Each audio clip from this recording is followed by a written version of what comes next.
Hail and well met, and welcome, one and all, to Severed Threads Notes from the Black Ballad. It has been a fun ride, but here we are now at the end, or at least at the end of this section of the Black Ballad.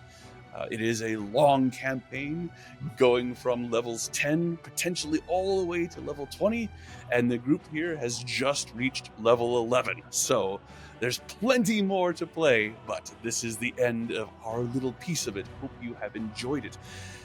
Many thanks to Storyteller's Forge, the writers and producers of this fantastic module. They have lots of cool things going on, including a backer kit campaign, which is in progress right now. You should definitely check that out. Links to both the Discord of Storyteller's Forge and that backer kit link, all that is in the chat right now. Please check them out. They're trying to get together funds for some cool books that will take place in this world, dealing with the same things that these intrepid adventurers have been dealing with for the past several sessions. So you won't want to miss that. And there are probably some cool things that you could be a part of if you get in on the ground floor, as it were. So thanks to our sponsors, Storyteller's Forge. Also thanks to Diamorte for their amazing music, which you're listening to right now. Purpose written for this campaign. I've had a lot of fun arranging it for the various sections of the game as we've been going through, making sure I have the right stuff for combat, making sure I have the right stuff for non-combat, and all the various things. We have Drake and Diamorte to thank for that, so thank you very much. If you like the art that you're looking at, the amazing character art that is in our slideshow here, that is wonderfully provided by Kai. She is an amazing artist that we really love, and I think you will love her too if you check her out. Links for her Instagram and information is also in the chat. If you are interested in being a player of mine in one of my games, I am a DM for hire. You can find me at my Discord, MEDM Rare. Link to that is also in the chat. That is all of the opening introductions. I would like my players to introduce themselves one final time, starting with Ryan. Hello, they call me Ryan. I am the character known as Yuck. I'm an actor-manager with the Ohio Shakespeare Festival, and if you like nerdery-themed leathery goods, I have a shop on Etsy called the Buckle and Rose. Yes, indeed. Cool, leathery, nerdery stuff at Buckle and Rose. Next up, let's have Samus. Hi, my name is Samus. I play Niall Phelan Caldwell. I am an opera singer and educational equity fundraiser, and I'm also in a fantastic little podcast with MEDM called Echoes of Kryn. If you like the Dragonlance setting, I highly suggest you check it out. Yes, I am the DM for that, and Samus provides a voice for one of the characters. Please check us out. Link for that in the chat. Next up, let's have Soku. Hi, I'm Soku, and I'm playing Dusk. I work on video games such as World of Tanks. I enjoy playing video games such as World of Tanks and World of Warcraft, and probably a lot of other World of somethings. There's many good games out there, and I'm probably playing them. Very cool. And here joining us and playing D&D as well. And last but not least, Jessie. Hi, I'm Jessie, and I play Dawn. I am an accountant, and so I do a lot of the quick math for when I'm playing D&D with my friends. And it's an amazing superpower. And yeah, it's great. It's the most useful thing I've learned being an accountant is being able to do math rock, math fast. D&D math. Yes, absolutely. I can see that. Yeah. We're very grateful to have you here, Jessie. Different subclass of cleric. Just before we Math go cleric. any further, however, I would like to extend one final thanks and expression of gratitude to our producer, Alias Prime, who has worked incredibly hard to help us be as gorgeous and sound as good and be represented as well. Make sure we're doing everything as well as it possibly can be done. He does a lot. He extends himself further than he should sometimes, frankly, but it's all from a place of love. At least I hope it is. But we love him back regardless. Thank you very much, Alias, for all that you do. And, well, we hope you don't kill us. That's your job. I think that is everything to say. And so, without any further ado, I think I shall say, my friends, it is time. I extend my hand, inviting you to step with me into fantasy. Release your hold on that which you know to be true, and let imagination rule for the next few hours.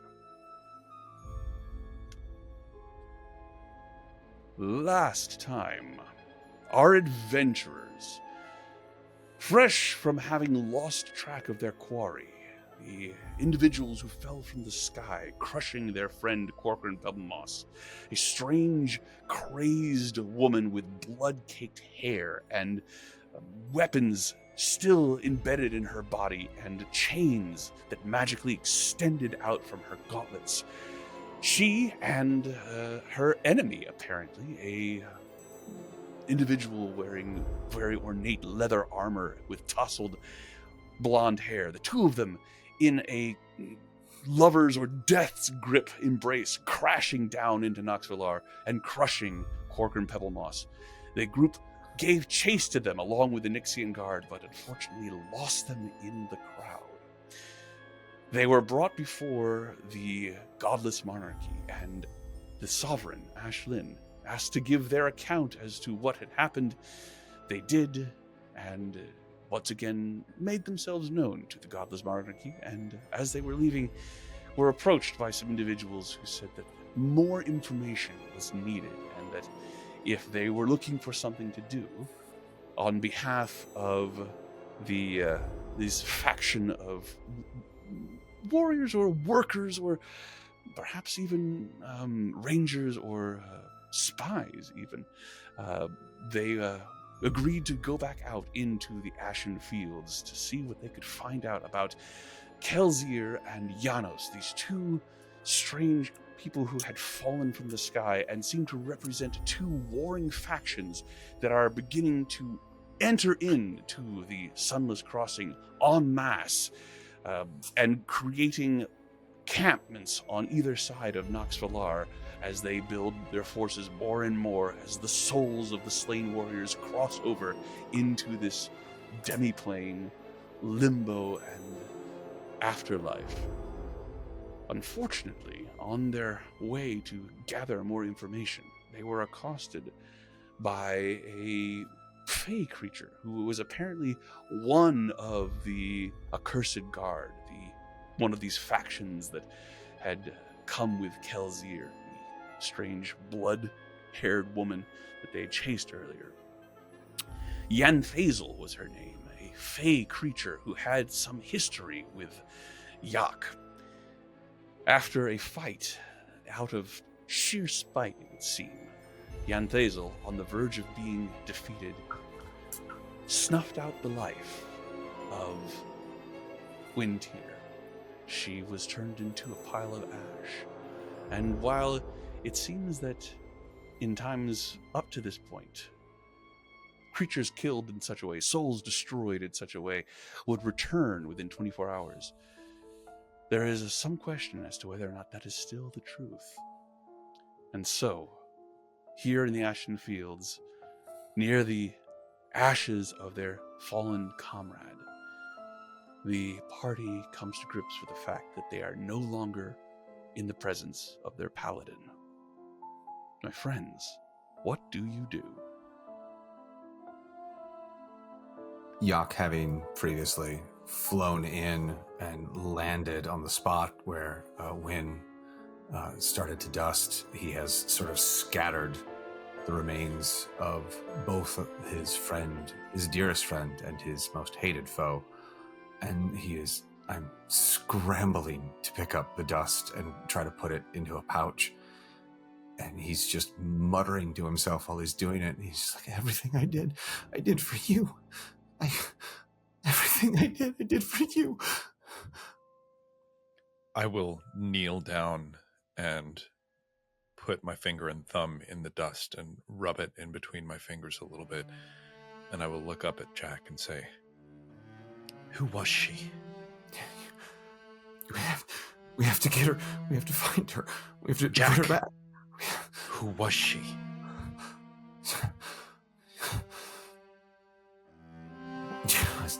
Nothing. She's dead now, and it doesn't matter. All that matters now is that Wynn is gone. Now help me. Dawn is helping Jack furiously, and she's also muttering under her breath. She's like, no, not again, not again. Not another one. I'm supposed to help you.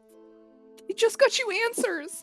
And I'm just doing everything I can to help Jack with try to collect as much dust as we can. And But it's ash. So unfortunately, as you pick it up, it does continuously deteriorate in your hands.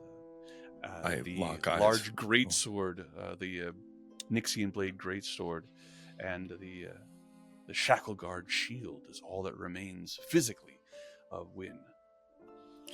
I look at Jack and I lock eyes with him and I say, you do realize this is your fault. at that, Dawn immediately stops. No. It's not. And forcing him to regret something that is not his fault I is hold my not finger fair. up and I put it right in your face, and I don't break eye contact from Jack. You abdicated a throne. Ran from your responsibilities. Ran from her. And she came and destroyed her. You are the reason she's dead. I will force myself in between these two.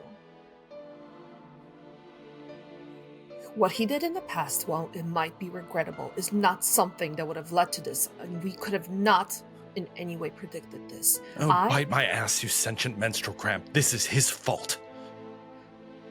Niall, I get it. You're mad. You're scared.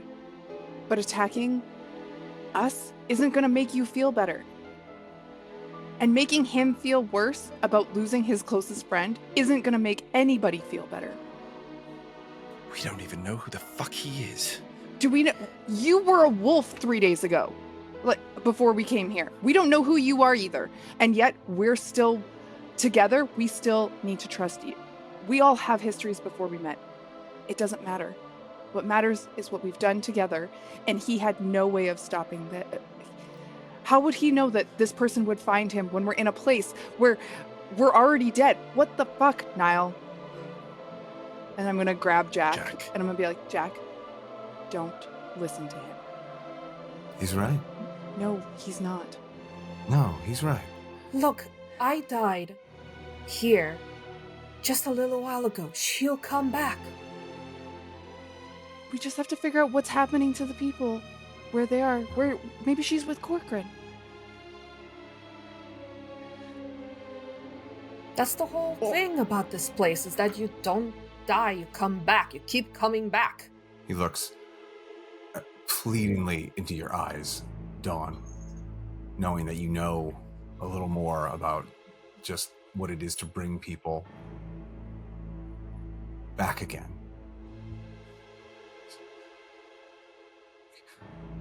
We can find her. Yes. We can. Together. And I'm gonna look at Niall for a minute and then look back at you. We're a team. And I have not looked away from Jack since I accused him. I want to know who you are. And I want to know what you did that brought her here. I'm not taking another step with any of you until you tell me. You don't have to take another step with us. We let you come with us because we thought that we could have trusted one another.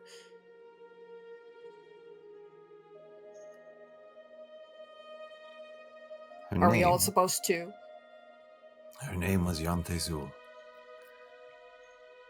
She was the guard of the labyrinth that I oversaw. It was my job to maintain that corner of the Fae. And I thought I had left it in good hands. I didn't know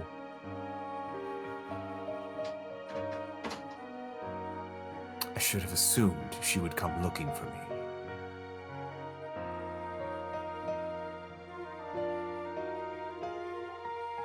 But the Fae matters are usually nothing to the material plane, and vice versa. She had a sickness. A cruelty, he looks pointedly at Niles, that rotted her heart. And for that, she was cast out. How was I to know she would have blamed me for this? I mean, true, I did steal one or two things from her, but, you know, it's part of my charm.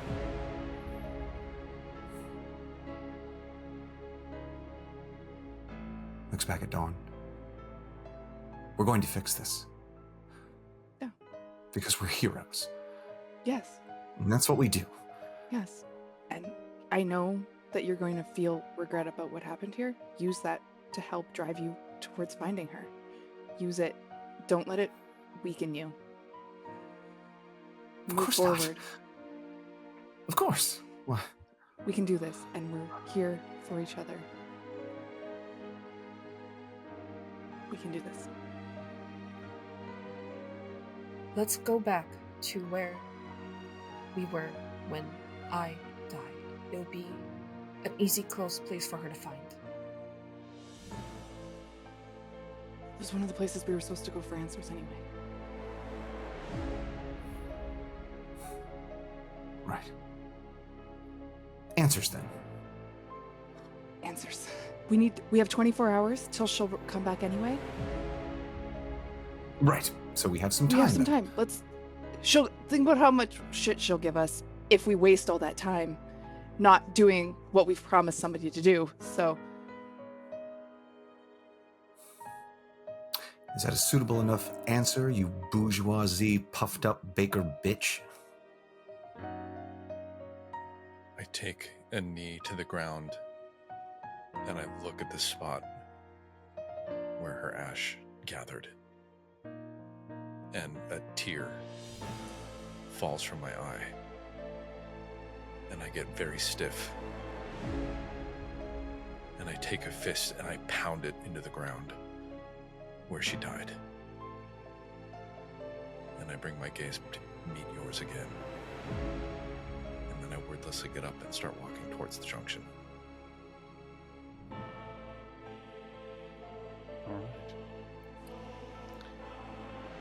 Who wants to carry her things? I will help. I can't. yeah, I'll grab the shield. and I'll grab the sword. Thank you.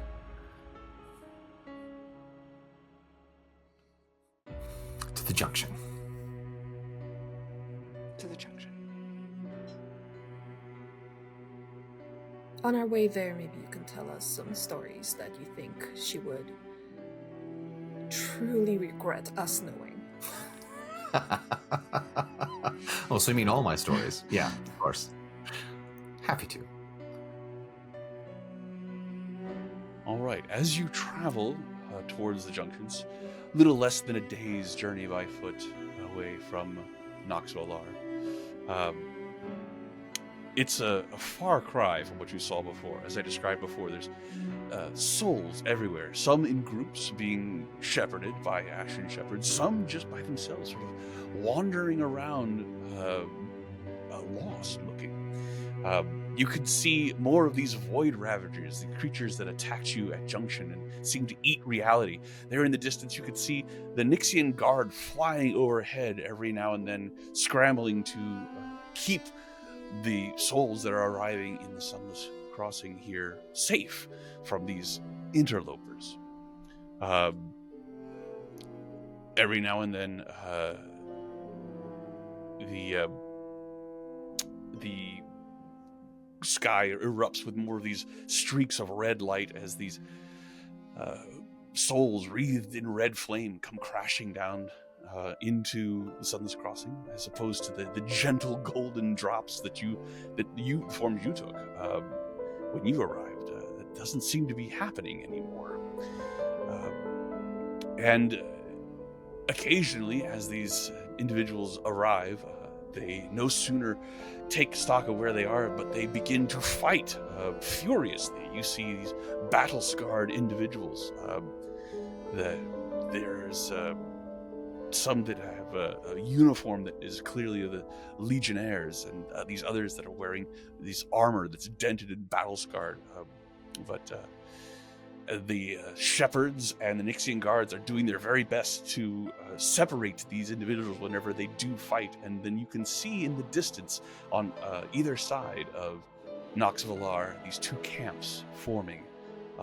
One of the Legionnaires under Janos Alduin, and the other the Accursed Guard under Keltzir. However, you do see the Junction in the distance as you make your way towards it. The familiar, enormous inn, 6 stories tall, as opposed to wide, and the streaks of light lighting up the sky around it. There are a large crowd of people around the Junction.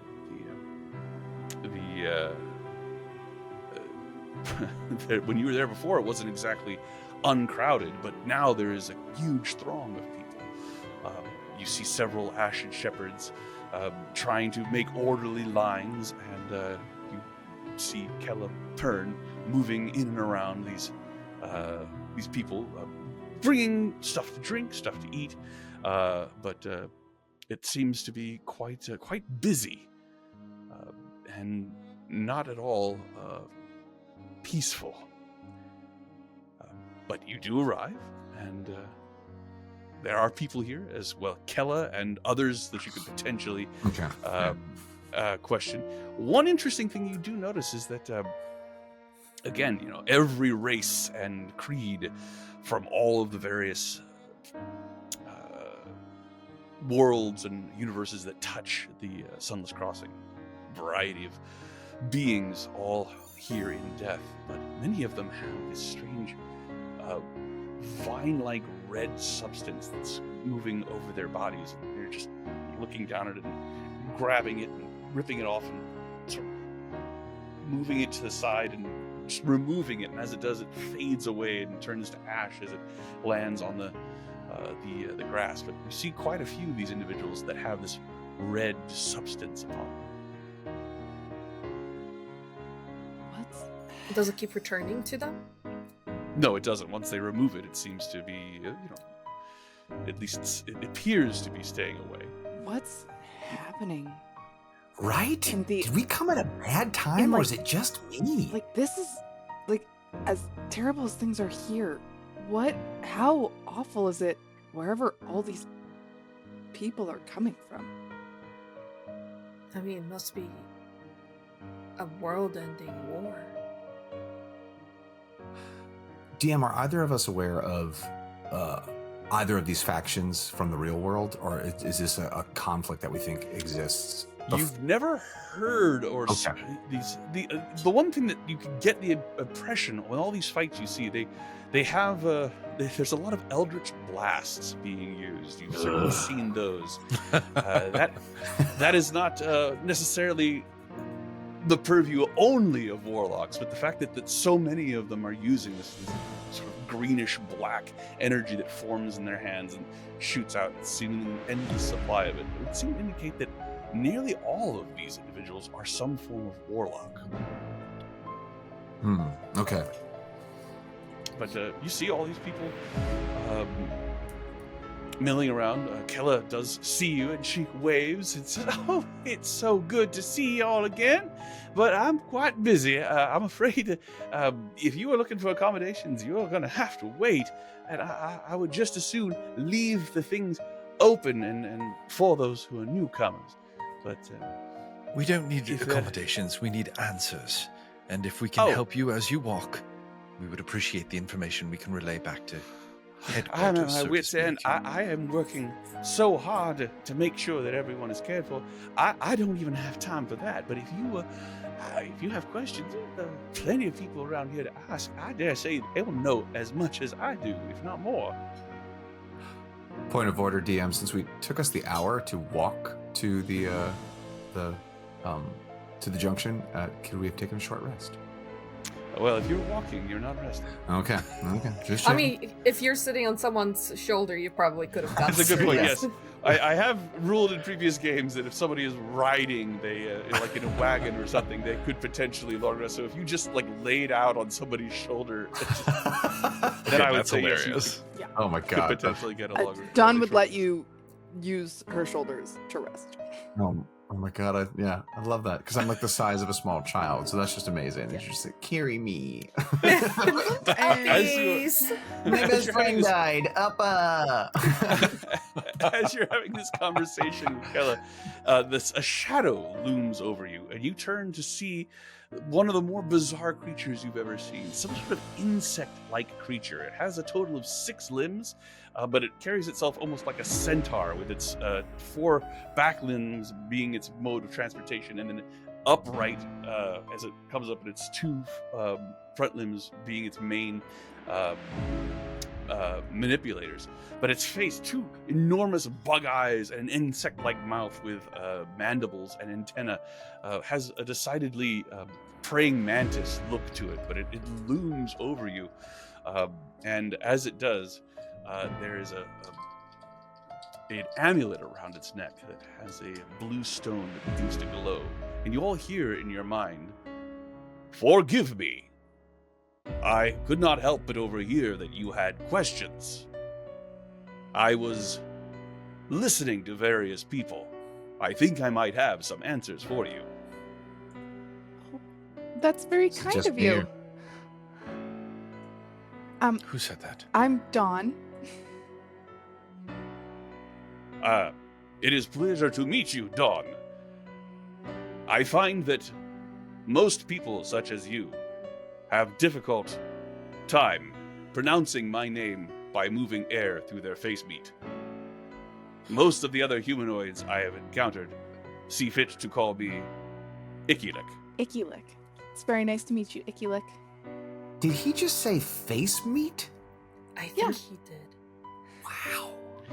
I am not able to communicate by moving air through face meat. That must really bug you. Fortunately, I have this. And he takes one of his large arms and points to the amulet around his neck, which allows me to communicate with you effectively. That's very handy. That's great.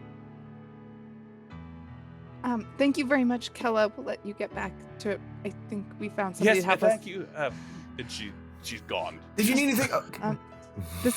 These are my companions, Dusk and Niall and Jack, or Yuck, or Yak.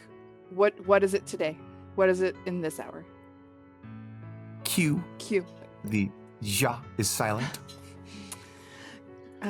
How very French of you. Sybil. I am pleased to meet all of you. Is there a question that you have? I am newly arrived, but I have been very observant. Well, these 2 groups that seem to be fighting pretty insistently with each other.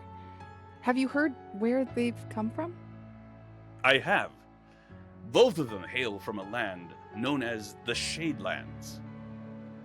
There is a tremendous war happening there. Okay.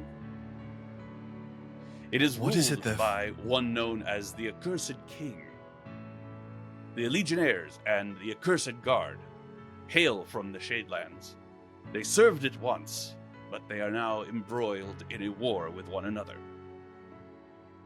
What is the source of this conflict? That is harder to decipher. It has something to do with patrons and warlocks. Somehow, Legionnaires are able to make pacts with more than one patron, thereby granting them tremendous power. Oh. The Accursed Guard seem to be the more focused on that. The Legionnaires are against it. Okay. So you're saying the land is war-locked? I do not understand. Please ignore him. Neither do we. Okay. And so essentially they feel so strongly about this, it seems that they're fighting to the death and then coming here and continuing to fight? From my observations, they do not seem to realize that they have died. Each of them thinks that this reality is some sort of trick. Okay. Is there In any this way to place- force someone to go ahead. believe? I'm sorry, I didn't catch that. I know, I Is there- spoke over you. Go ahead, Dusk. Is there any way to force someone to understand or That is not a question I have an answer to. But In this place, There is. when people die, they are reborn in 24 hours. Except we've noticed that rule has seemed to change lately. I don't know how long you've been here, but have you noticed anything pertaining to that? I am afraid I cannot help. As you say, I am newly arrived. If you have been here a long time, then you no doubt know more about that than I do. I only know what I see. You have the frame of reference to determine what is different. Okay. Icky thumb. maybe Um, there's a long death queue? Are you a warlock yourself, or have you made such a similar pact? I am not a warlock. Hmm. I do not hail from this Shadelands. I see. I come from a different land, although things there are also strange. Difficult Strange for how? me to remember, but I seem to recall large amounts of undead just before I died. In fact, that may have been the cause of my death. It is very difficult for me to remember. Apologies. It's a common Yes, occurrence among the lucky stiffs. He has to go to the Grove of Atonement first, probably, before he remembers. Right. Oh, yeah. If you find a guy named Johan, fantastic. But there should be Shepherd. Well, I'm sure you know this. You've been here for a moment, or do you? I know what I have observed. Okay. Have you been assigned a shepherd? I do not believe so. They're I probably sense short-staffed. they're all- Yeah. I do have a question for you. Mhm. There is a strange vibration that continues to play in my head. Uh, I would like it to stop. Is it a song? Is that something I can request? I mean, I don't think we can help make it stop. Can I make an investigation check on just on his head? Sure. I want to investigate his head. I Yeah. want to investigate his head. Not a phrase I Sure. use often in D&D. Because it's an insect and not a humanoid, I think investigation might actually be the better choice as opposed to medicine. Yeah, I was So going to go say. right ahead. You're good with your Well, emotions. thanks Why can't to you my figure it out? new special ability at level 11, this 2 that I just Ah. rolled becomes a 10, giving me Ooh. a total of 22 on my Yes, investigation. reliable Nice. talents. Very nice. Yeah, But you, big fan. You're not that familiar with this type of creature, so there doesn't appear to be anything burrowed in his head or anything wrong and that sort of thing. However, as you are looking at him and looking around, you do see many people around here, especially the ones that are pulling off this red substance off of their bodies, are kind of bobbing their heads a little, and every now and then you hear people whistling, people humming. Is it the same song that we've heard other That we people couldn't identify. iterate? Yeah, like the group that was walking with the shepherd last time. Yes, I think with the investigation check you rolled, I would have to say indeed. It does seem to be snatches of the same tune. It is really quite annoying. Oh, man. I don't. Mass earwig. Earwig? Earwig, yeah. I'm afraid the only cure for that is time, my friend.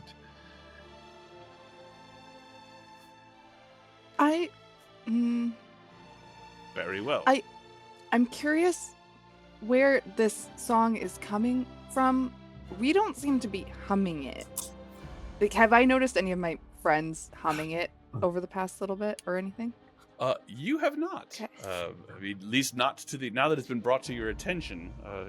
You don't hear any of these things. But as you all look around, Jack, it bears a very similar. It sounds very similar to the song that you heard Teely play on her. I was going to say, lyre. yeah. It's like I recognize this tune, right? Yeah. I'm curious where this earwig kind of came from. I might be able to dig a little deeper on that, which might help, but I don't know. But you'd have to agree to it. Tender do. Oh, Kella. make a Gone. make a big performance check to see whether you can gather her attention.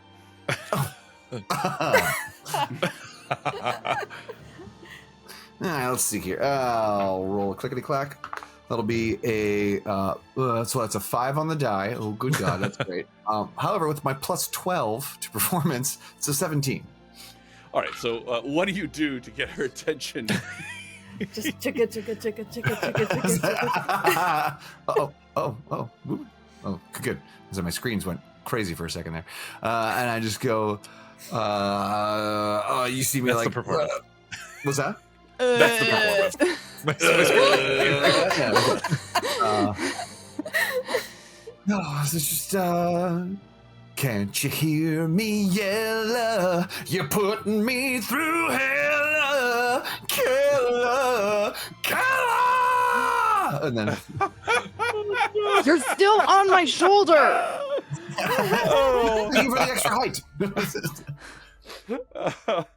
Well, I will. We will imagine that with the appropriate heavy metal theme and intensity behind it. But very nice.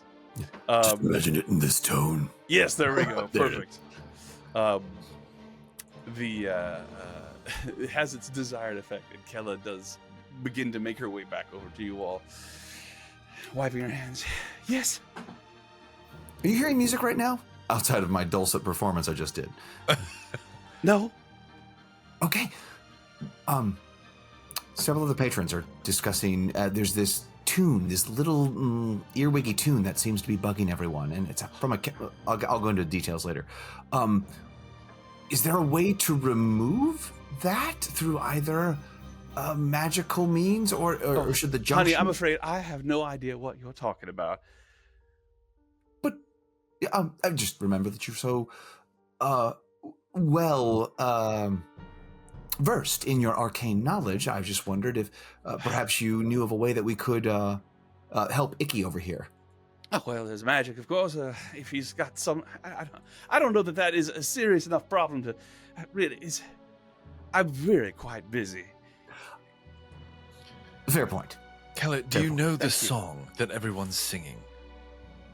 She stops for a second, looks around. Everybody is singing a song, aren't they? No, I don't believe I've ever heard it. But it's not nearly anywhere close to the top of my list of problems I currently have. So, if that is all, I do apologize, but I must get back to work. Sorry. Icky, like, I might be able to try to figure out where you heard the song, but I don't want to do it without your permission because it's a little invasive. I do not wish to be a bother, but it is quite annoying. If you have a way to remove it without too much difficulty, I am quite happy to submit to whatever it is that you intend, as long as it will not cause me any undue harm. It won't cause you any harm. It's just a little, like I said, invasive. I'm okay. Mentally. I'm going to cast Detect Thoughts on him and probe deeper into this song and try to figure out if I can find where he heard it and why it's in his head.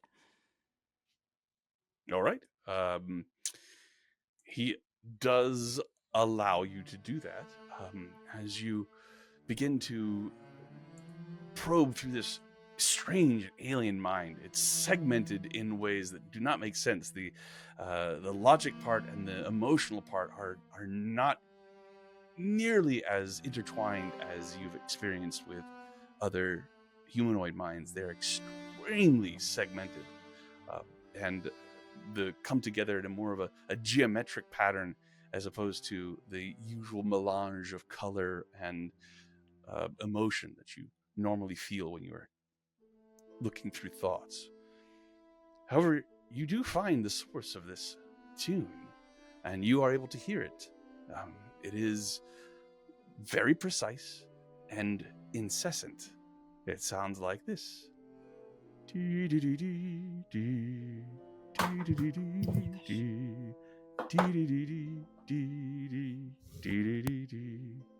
as you hear it, you recognize that this is actually the same song that Yanthizil said and sang, although it had lyrics to it. So it would seem that it is in the minds of a great many people. And accompanying it is a incredibly intense red, foreboding miasma of emotion and dread. It seems to be where this particular melody is nestled. And there is no indication of where it came from, why it is there, but it is most definitely there. It seems to be wrapped up in something foreboding. Okay, I'm gonna come. Sorry, I couldn't find the memory that was causing the song.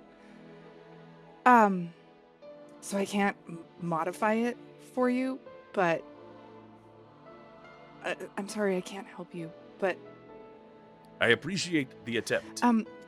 Question for you, Sean. Does this remind me of what Calmer described to me about everybody in the Meditation Grove area kind of having a similar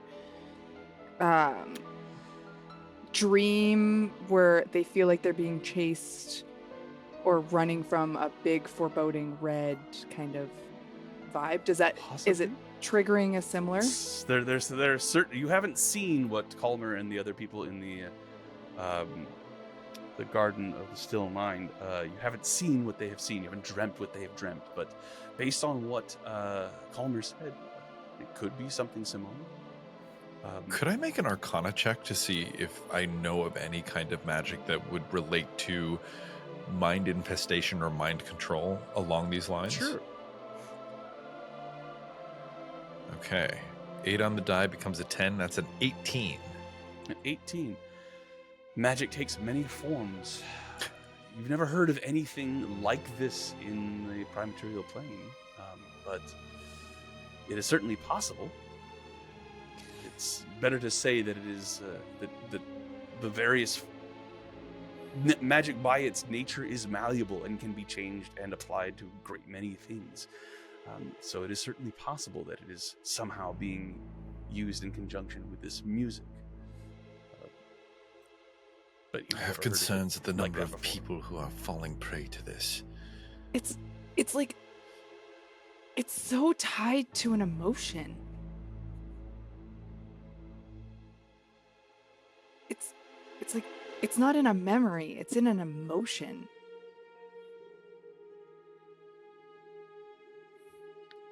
Does anybody have dispel magic? I feel like I would know that. Having traveled with you along. I mean, absolutely. Not It's like, not today. I don't. if it's a spell that can fuck with the DM, I absolutely have it. I'm not surprised. Although I'm not talking to you. I love you, Ryan.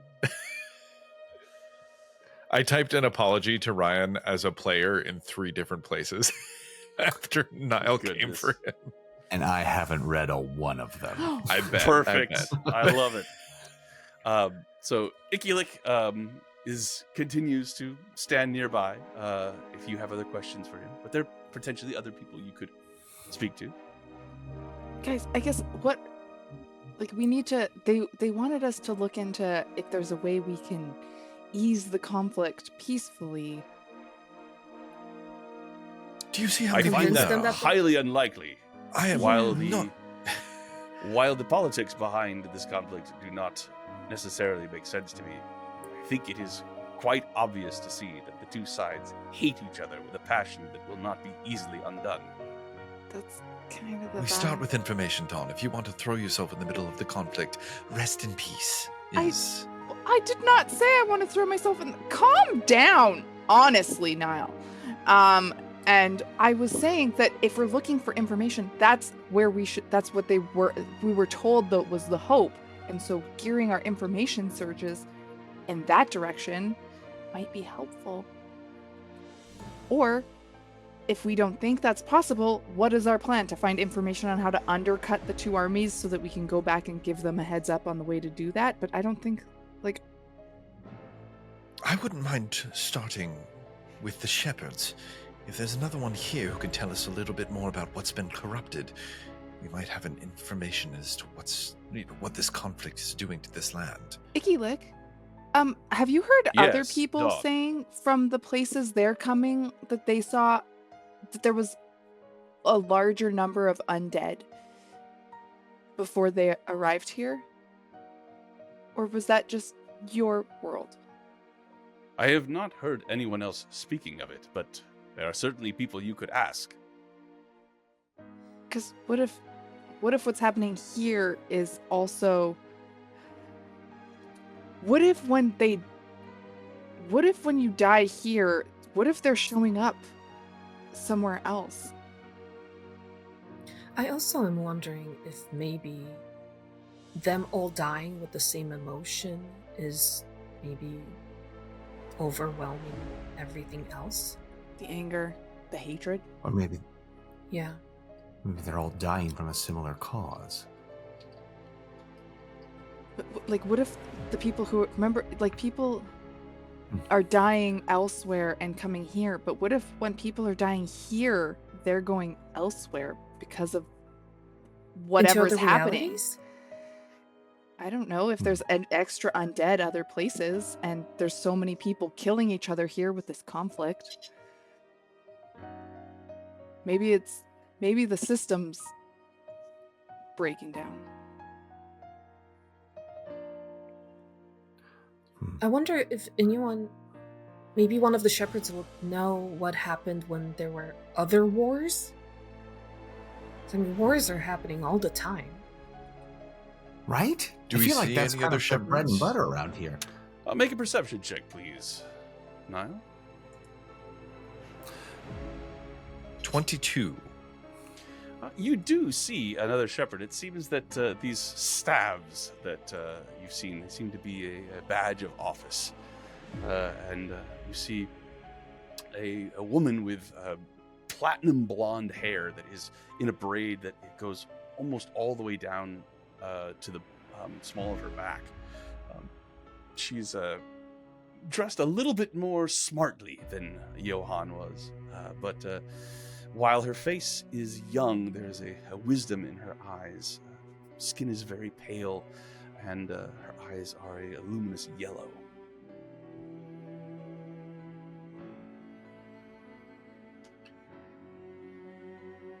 I'm so sorry to bother you. I understand that things are chaotic right now. But I was wondering if You got that right. Do you know... Have you been claimed by a shepherd? We have Johan. Oh, he's an excellent shepherd. Well, my name is Sarah. I'm very busy, but is there anything I can help you with? If you've already been claimed and been to the Atonement Grove, and I assume to Nox Valar, perhaps you should return there? It's We're actually kind of trying crazy to here, help as you the said. people there. Yes, I imagine not a lot of information is flowing back to the city. I was wondering if you've learned anything that we could tell them as a shepherd. Anything with your charges? Have you noticed anybody who's died here, who's come back recently? Make a persuasion check, please, Niall. Oh, this is a good one to have my proficiency on. Although I rolled a 17 on the die, that's a 20. All right. She looks at you and swallows a little bit, and then sort of takes a step closer and says, well, obviously things are not ideal at the moment. All of these souls coming in. It's overwhelming, to say the least. Yes. Strangest thing. I've had a lot of charges that have claimed that they remember this place. Like they've already been here. That's not possible, but it's coming up enough that I think it should be added to the list of strange things.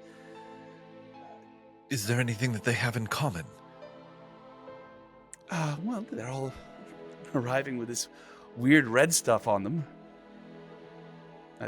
That's another thing. I'm sure that the Godless Monarchy are on top of it. But I'm very curious about it.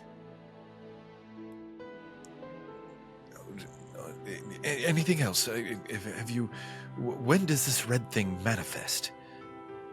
Oh, I see it on majority of the souls that are arriving. Some not, of course, but quite a few with. It doesn't seem to be of any harm. It's just on them, and they take it off, and it disappears, and after a little while, it kind of comes back. Nobody's claimed any pain from it, and it's not interfering with anything as far as I could tell, but it is strange. I see. Thank you. You're welcome. Niall.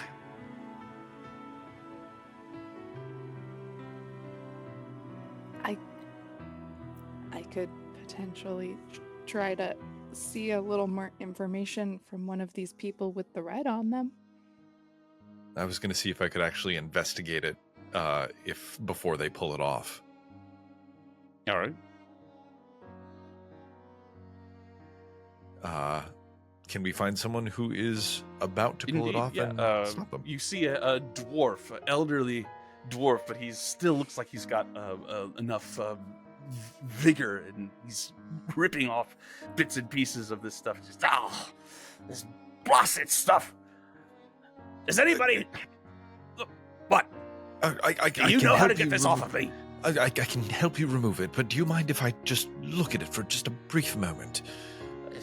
Look at it. Fine. And he holds his hands up and sort of stands around and says, I'm covered in this stuff. And I'll do both an investigation and an arcana check if I can do one after the other. Sure. Or do I have to pick do an one? Investigation, or why don't you choose one and have somebody else do the other? Okay. Okay, I'll stick with investigation then. I can do Arcana. I can that help is him a with doing 22. A 22. I rolled terrible. 9. This stuff has an organic look to it. It reminds you a lot of vines that you might see growing in a subtropical jungle, but it is it's also somewhat ephemeral. As you touch it, it moves away. You can remove it, but it has a flow to it, almost as like it's in water. As you pull it off, it moves and has a wave to it, and as it is removed from this dwarf, after a few moments, it dissipates, and rather than turning to ash, actually it seems to diffuse, as if again in water, melting away.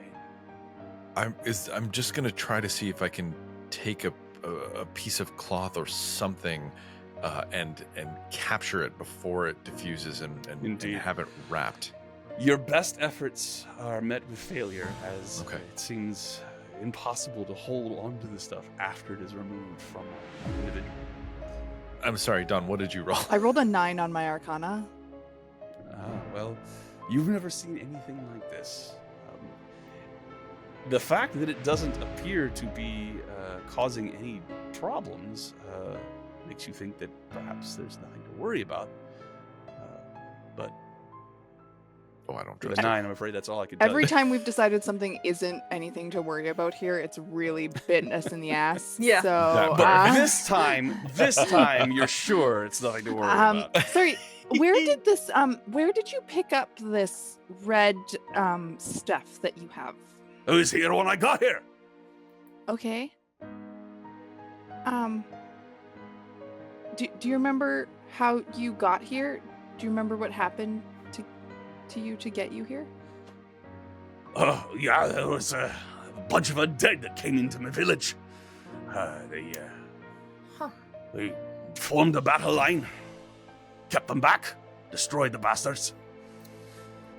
Gruesome. But ever since then, I couldn't get this blasted song out of my head. It's just... I couldn't find solace in anything. I went to my forge. Every time I hit the hammer, I found I was hitting it in the same rhythm of the blasted song. Just over and over and over again. I was drinking. I was trying to sleep. Just couldn't get rid of it. And I find that here I am, and apparently I'm dead. I've got all this crap on me, and I can still hear the bloody song. It's not as bad, though. How'd you die? I don't recall, to be honest. Huh. I'm sorry. I've already looked into. I don't think I can get the song out of your head. I would if I could. Oh. Like I said, it's not as bad here. We'll help Did him the song get rid of the start- red stuff. Maybe I Did the could songs? try a counter charm. Do you think that might help? You could try. I've tried everything, but you do whatever you want. Oh, Did sure. the song in your head start on the day that those undead showed up? Oh, I mean, around the same time,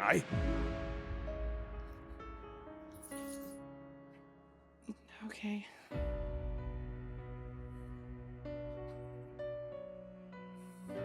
Are you gonna try the Sometimes the best way to counter? get a song out of your head is to think of another one. well, So I if you tried have that. a song, Okay. Jack. Oh, well, here we go then. me. Cut this song into pieces. This is my last retort. Subjugation. Unsee me now as a bitch who needs a beating. This is my last retort. All right. Oh my god! I don't disagree. Did that work?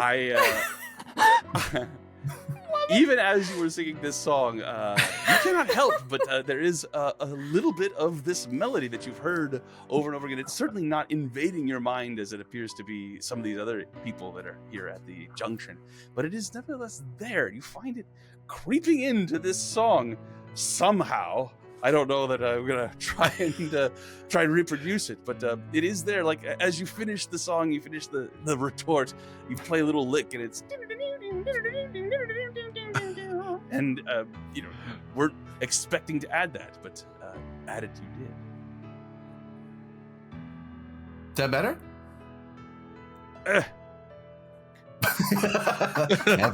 Everyone's a critic. He needed that humbling. Thank you. Did you notice though? Did Jack notice that he played that lick at the end of it? I leave it to Jack, but you all certainly noticed. Oh, that the creature that I just played the lick at the end of No, it. you did. You played a lick of at the end of your song. You added the song we're trying to get out of his head. Oh, damn it! It's a really catchy song. That damn Kinder. I don't think Can it's I her. think? Can I think of any situations in which there could have been like mass hysteria or things like that, where people all seemed to share almost like a religious. Well, certainly there are.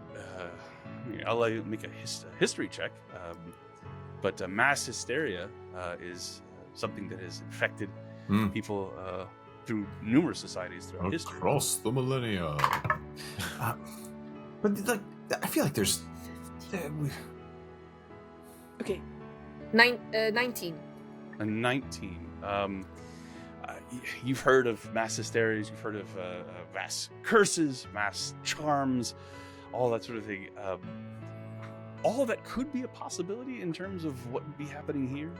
So widespread over what would seem to be numerous realities indicates that it's something akin to that, but not quite the same. And I would say, as you all are having this conversation and thinking, you notice this dwarven person has wandered off, humming this song, is just sort of distracted, gone into the crowd, and no longer around to be questioned. Okay, before we left yesterday, I took Wynn to the Still Garden for some quiet so I could help find some answers about her daughter. And while we were there, the person who's been guiding me through meditation, Calmer, mentioned that they've been having kind of mass dream or visions of this kind of red foreboding thing, and that's I didn't see what they're seeing, so I can't know for sure, but that's what I saw, that's what I felt when I kind of sunk into Ikilik's thoughts about the song. There must All be a of this- connection. This It's feels like an infection of some kind. This really feels like a warlock thing. Everything about it's it. starting in the material worlds for people. But aren't different like warlock deities or deities in general all over scattered reality? It could be that a certain warlock patron is just having a field day. But he said the same thing as Ikilik, which is that there was more undead. Which is also very popular warlock thing. I mean, it's also my thing, but very much so a warlock thing. Are we like is the song tied to what's bringing so many people here, and the reason why we're not humming it because we weren't brought We here? got here before it? Maybe. Is the accursed king maybe a patron? Well, he's a ruler. It sounded like. It sounds like the issue is that a bunch of the people from that land have managed to get themselves multiple patrons somehow, and some people don't like that, and that's. But I don't know. How do we research this song more? Should we focus on that? I don't know. What do you guys think we like? Jacques, is there such a thing as a song library? What, you mean like a mystical collection of all the music ever released? Ooh, so that you could easily add to your listening device? So much It's called Bardify. If only there was such a service. Where could we find such a thing? I could potentially try to get us some answers using Commune, but we'd have to have some pretty specific questions to ask. I mean, DM, are very we much certain that it is the song that Teely was singing? You are certain that the song that when Teely sort of brought up her lyre that had no strings, she just played a couple of notes just to sort of demonstrate that it was a magic lyre, and those are the notes she played this tune. And she didn't seem to put any effort or thought into it. The last time I heard this tune, it was just before we had the audition for the Fae housing, Could the creature that holds sway over that house have cast some sort of? Why would it have affected 2 armies? That doesn't.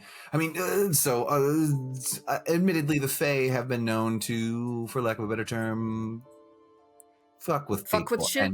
And, fuck shit up. And then on top of that, we usually like to do it through song.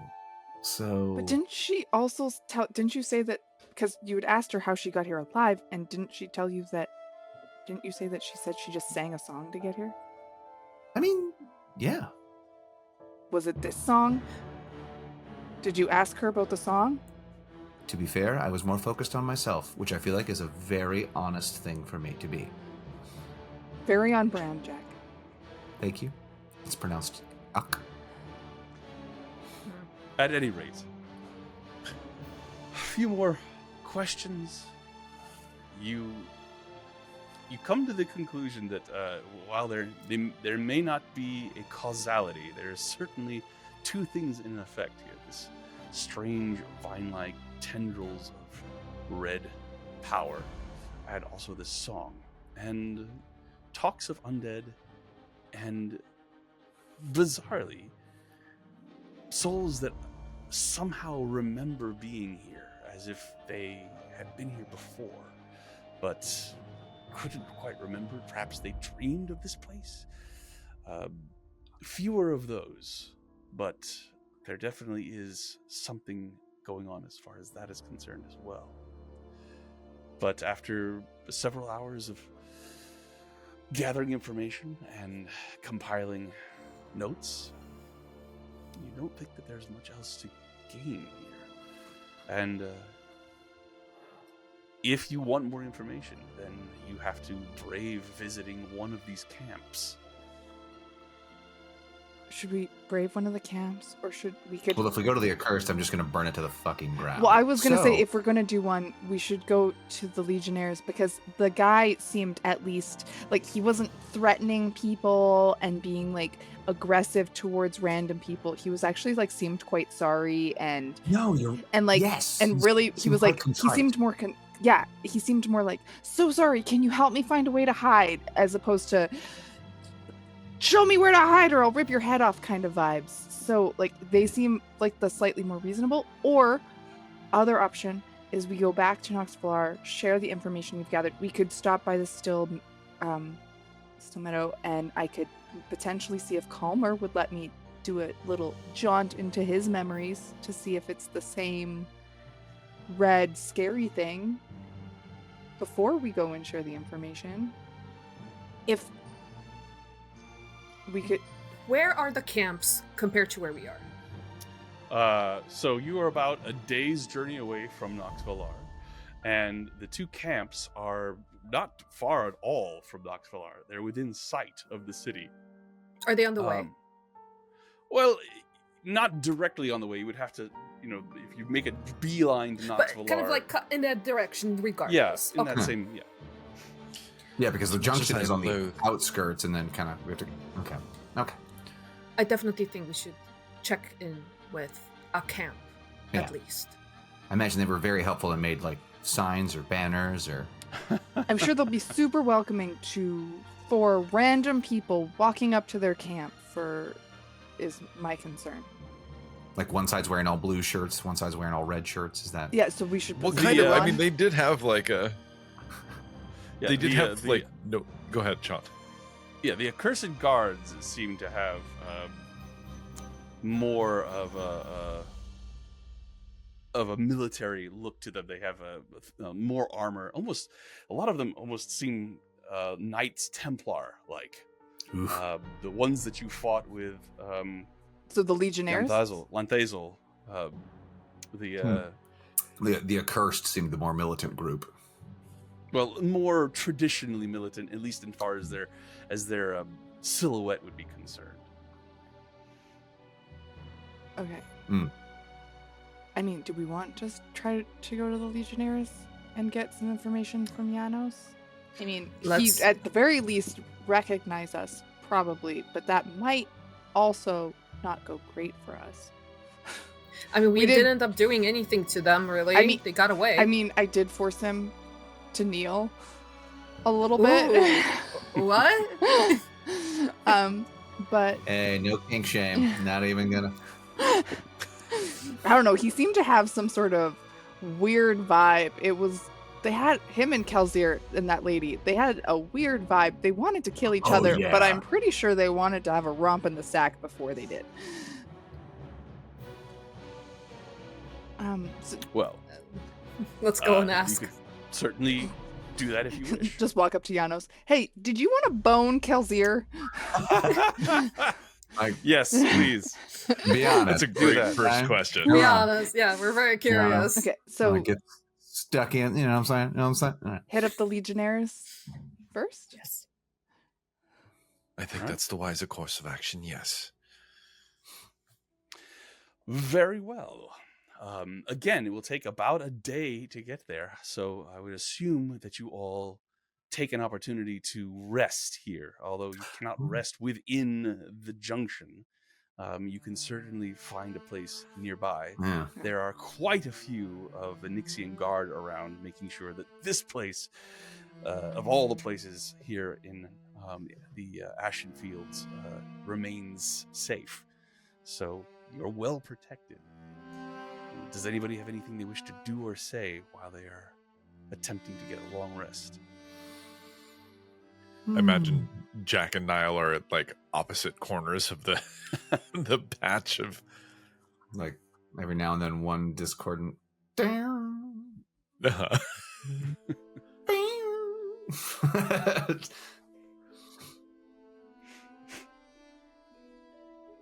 No, I guess not. No, I guess not. All right. I think it's okay. just like I think Dawn's just trying to like keep the peace as best as possible. So she's probably Sure. doing that thing where there's like two people who are obviously like struggling. So she's just trying to fill the void of silence that is being created by these two people who are mad at each other. So Dawn is just rambling Oh no!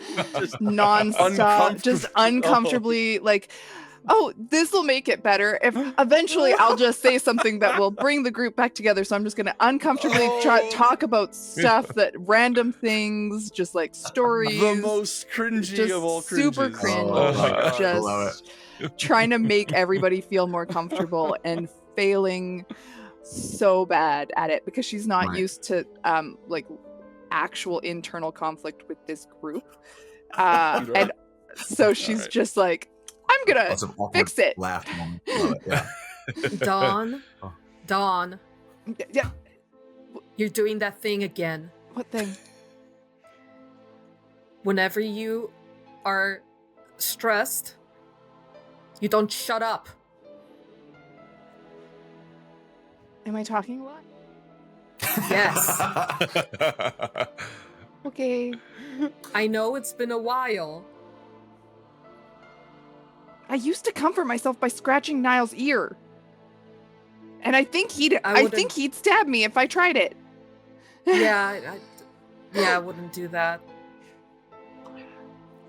After that, I would You could probably shut up. scratch Jack's ear. All right. So go ahead and mark off a long rest, everybody, please.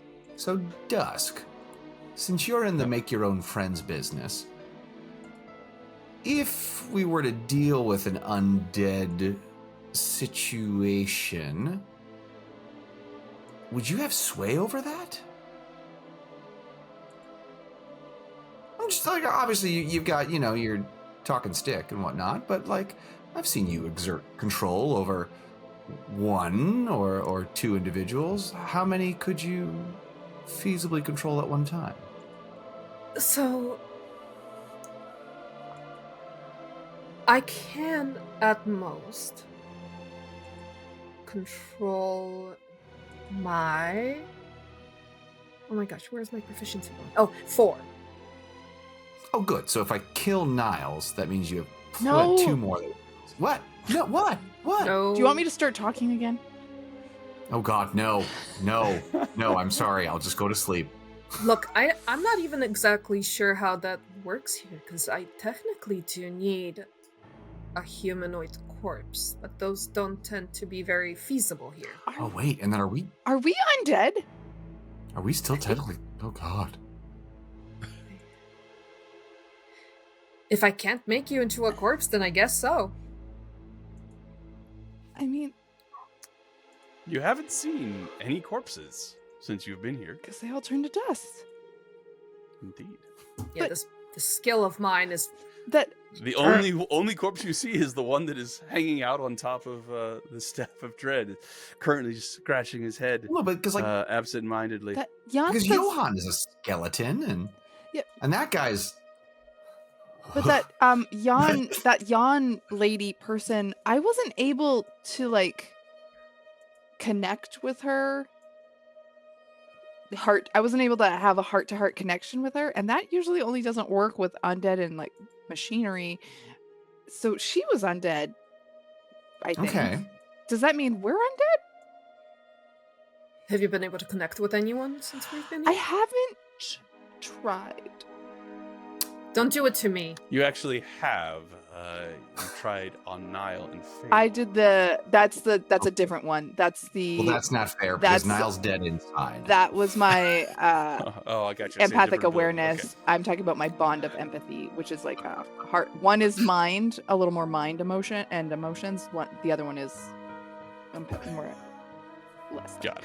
I mean, I could try that.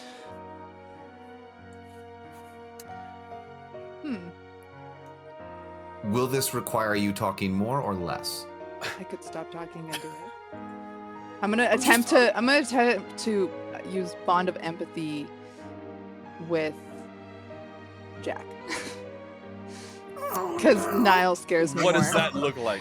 What does that look It like? doesn't actually look like Dawn's just gonna like take a deep breath and then a little just like mote of pink string kind of connects the two of us, but that Your nobody's. hair doesn't even wave. You just. No, it's very Lit. quiet. She just does it very quietly. She's just because the point of it is that it's very subtle because I can use it to help Right. affect persuasion, intimidation, and Yes, deception yeah. checks. So you wouldn't want it to be crazy light thing super. you've got going on there. So it's yeah. like I noticed that I'm now I see a string connecting Jack and I, but nobody else would, unless So, he's Jack, a construct or this is undead. coming. You know this is coming. It doesn't have any feel. Feel to it. You don't realize it is happening. Dawn, there is a brief hesitation, and you worry that for some reason it's not working. However, you feel the connection take hold, and I would like maybe Dawn, Jack, if Dawn is to get a psychic impression of you, what would it be at this moment? Jesus. Like it is that little kid in the corner of his room in the middle of the night who is scared and he wants someone to help him. And in the same way that your baby will cry for you and cry for you and cry for you. But instead of having that moment of relief where someone walks through the door,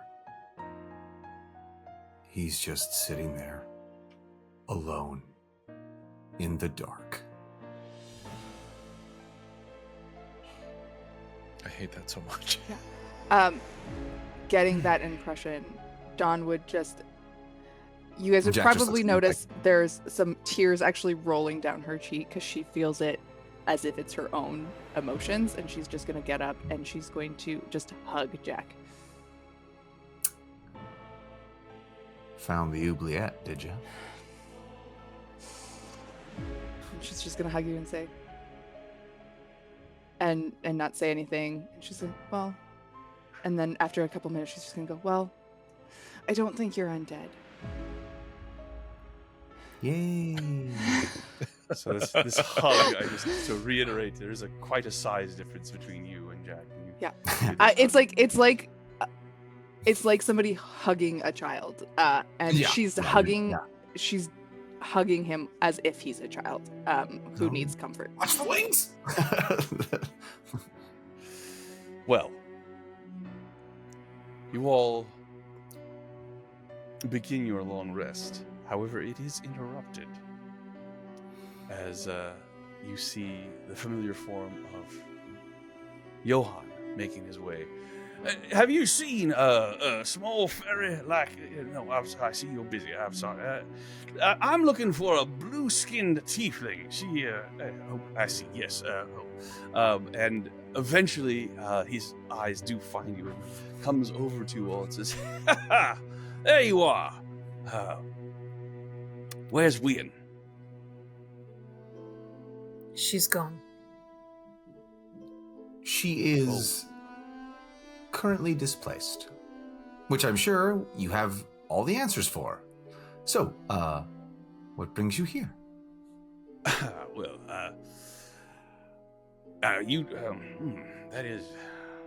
that's terrible news.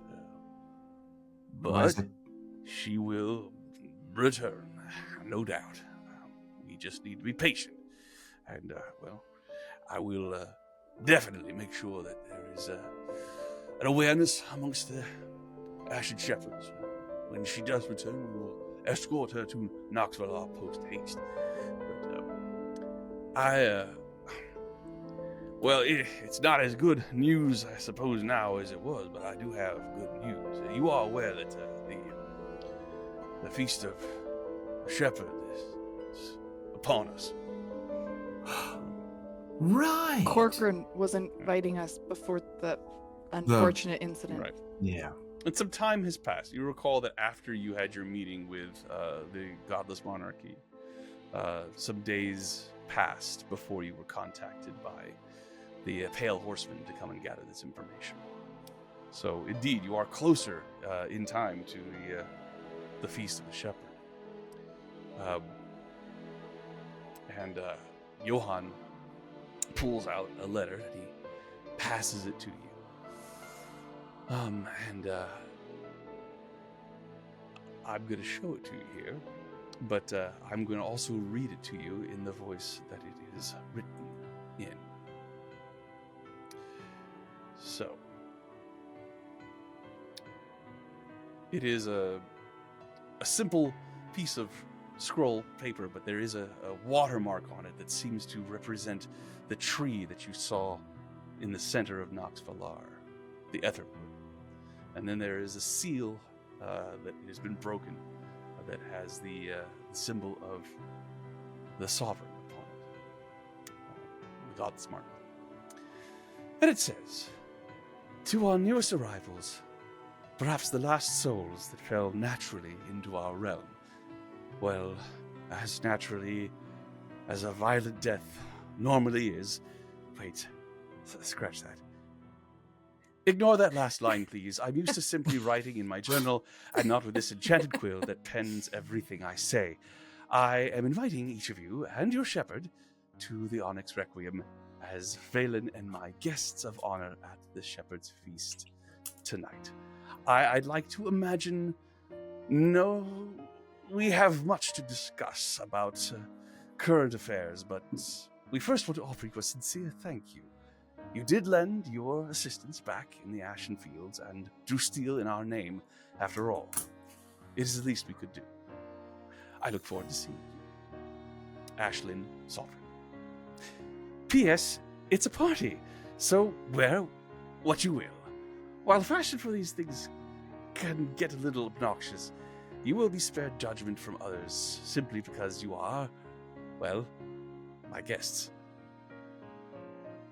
So, Johann sees you read that and says, "So, obviously that's going to be, we're coming upon dawn now, so that'll be tonight, but I know that you're doing important work here, but I do hope that we can make our way back to Nox Valar and prepare for dinner with the Sovereign."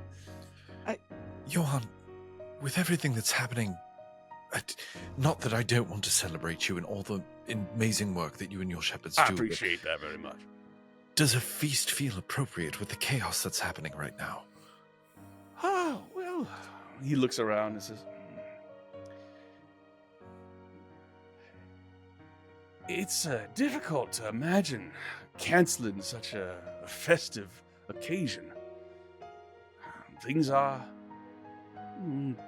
tense. Perhaps a feast is just what is needed. At any rate, I'm sure that the Godless Monarchy have everything well in hand. Otherwise, surely they would cancel the feast. I think the fact that the Sovereign has asked you all to come is an indication that things are perhaps not as dire as they seem. It may be a far better place to get some answers. Yeah, we can go back. After the feast tomorrow, if we really want to go get more answers, we can always go out and find Giannis at the Legionnaires. Yeah. Tomorrow. It is a great honor. I hope you understand. The Onyx Requiem is open to all during the Feast of the Shepherd. There'll be music, there'll be art, there'll be people paying respects to their Ashen Shepherds. So, a lot of Ashen Shepherds are going to be there. Oh, well, as many as can. Obviously, there's quite a lot of work to do. But those of us who have seniority will probably be there, at least for a little while. But the fact that you all have been invited, it will just go to show how much the Godless Monarchy obviously appreciates the efforts that you made during the first meeting with them. And I It imagine could also be a very good place to ask other Ashen Shepherds as to what they've been seeing. Oh yes, of course. I'm happy to say that there has been an extension of, I suppose credit would be the best term, but it really is more of a barter system. But there are several clothiers in Nox Valar that are aware that you are special guests of the Godless Monarchy, and as such are quite excited to adorn you so that you can be seen wearing their product. Okay, and it would be important to note that she specifically said that we're the last souls to have fell naturally into this world, so they obviously understand that something, maybe a little more, changed. Mm-hmm.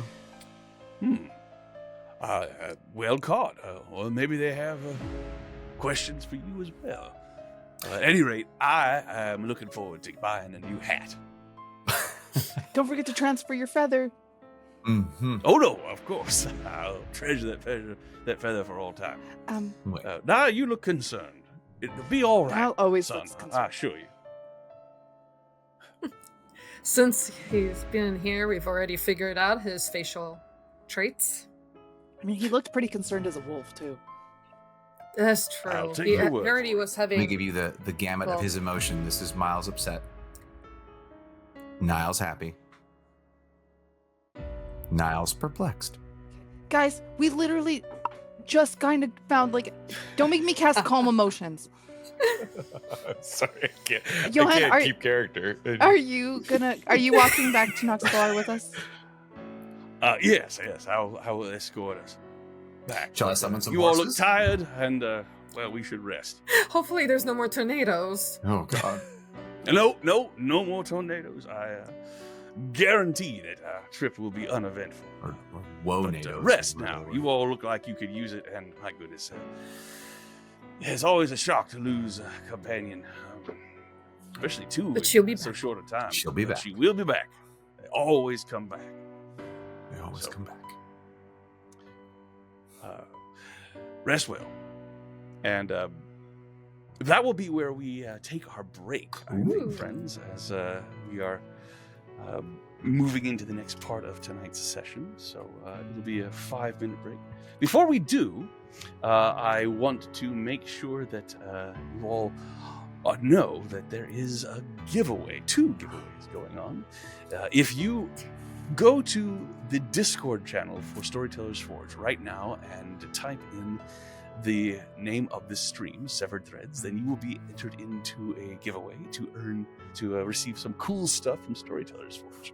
And if you go to my Discord right now and mention the stream, Severed Threads, in the chat, then you will be entered into a giveaway to earn some dice. But more important than both of those things, please check out the backer kit campaign that is going on right now for Storyteller's Forge. They have a series of books called Chronicles of the Crossing that they are looking for supporters for. It is cool books, journals, and also a metal album by Diamorte, all encompassed in this backer kit campaign. Really cool stuff, and we think that it's definitely worthy of your support. You should check it out and just see what all they might have that could appeal, especially if you were enjoying this stream, because the books especially have a lot to do with what you've seen so far here. Yeah, get that lore. Indeed. At any rate, we'll be back here in 5. See you then.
And welcome back. For those of you who have just joined us, welcome. For those of you who are joining us from the previous session, we're glad you're here. This is the final session of this glimpse into this amazing module known as the Black Ballad. Is that Atlas? Yes. Atlas approves. I'll say yes. The Black Ballad. This is Final Severed episode Threads. of the cat butthole. This is Severed Threads notes from the Black Ballad. And yes, this is our final session. And we're hoping to send it off in style. Speaking of style, if you would like to win something from Storyteller's Forge, the amazing writers and producers of this module, then please go to their Discord immediately and type the name Severed Threads into their chat. You can find that link in the chat here right now. And they will put you in a drawing to win some cool stuff from them. If you like dice, and oh, do we have a treat for you, you can go to my Discord and put in the name Severed Threads and be entered into a drawing to win some dice. But not just any dice, some amazing labradite dice that have been generously donated to us to give away by the amazing Soku. They are from your wizard, and behold their beauty. If you want these, then go to my Discord right now and type Severed Threads, and maybe you'll win them. Can you give us a Hugo Behold on that one, Sean? And behold! The dice of Dusk! Love it. Love it. So, Every time you roll, you make that sound. Oh my god, if you roll natural 20, that just yells behold. behold! A natural 20! Cower and fear, DM! Oh my god, that'd be so amazing. Also, big thank you to Diamorte, who's got the music that you're listening to right now. Big thank you to Kai, who's done their character art. And I think that is all to say at this moment. Other than the backer kit campaign that's going on right now for Storyteller's Forge. You should definitely check that out. Chronicles of the Crossing, books, journal, music, all having to do with the setting here in the Sunless Crossing, Nox Valar, Ashlynn Fields, and so on. Definitely check out that backer kit, support, and get some cool stuff. Now, I think there's nothing else to say, so let us continue. Adventurers, fresh on from the grief of having lost Wynn to this strange fey creature known as Gantezel, went to the Junction to hopefully get some information, get some answers about the strange things that are happening here in the Sunless Crossing.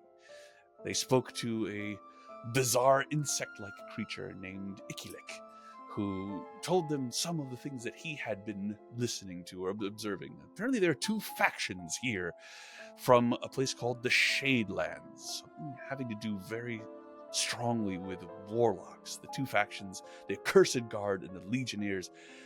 The exact nature of what has caused their conflict is not exactly known at the moment, but they definitely hate each other to the point of reconciliation not being possible. That is the main takeaway as far as that is concerned. They also have noticed that this large number of souls have been arriving at the Sunless Crossing with some strange red vine-like tendrils of energy affixed to them. Not difficult to remove, but their very presence is odd. Also, they learned of a song that seems to be permeating a large number of the souls that arrive at the Sunless Crossing. In life, they could hear the song, and it was driving them to distraction beyond endurance, causing them sleepless nights and agitation. But here in the Sunless Crossing, it is still present, just not as virulent, perhaps. They also learned of attacks of large hordes of undead and multiple different realities that are attached to the Shadelands. All of these bits and pieces of information surely point towards something, but what they have yet to discover. Before they were able to spend any more time gathering information, Johan, their Ashen Shepherd, arrived to tell them that they had been invited by none other than Ashlynn, the sovereign of Nox Valar herself, to come to the Onyx Requiem, the center of power for the Godless monarchy, and enjoy a feast, a festival known as the Feast of the Shepherd. That is a special opportunity to pay tribute to the Ashen Shepherds that have gathered the wayward souls in the Ashen Fields and brought them to Nox Valar. Great honor. Leaving the Junction and traveling with Johan after a long rest, the group arrives back in Nox Valar. The chaos that is unfolding in the Ashen Fields is not very much on display here in Nox Valar. Things are continuing on fairly normally, although every now and then you do catch souls looking up and seeing the streaks of red that are going across the maelstrom in the sky, and large phalanxes of winged gargoyles and Nixian guard streaking across the sky as they attempt to keep as much order and peace as they can, with these two warring factions beginning to set up camps right outside the walls of Nox Valar. However, it is easy to forget that they are there with the prospect of shopping on the horizon. You have, as it were, carte blanche. Please tell me about the clothing and the ways you adorn yourselves to make yourself presentable for this festival at the Onyx Requiem. I think we'll start with Jack. Excellent. So you're gonna see Jack wearing straight up the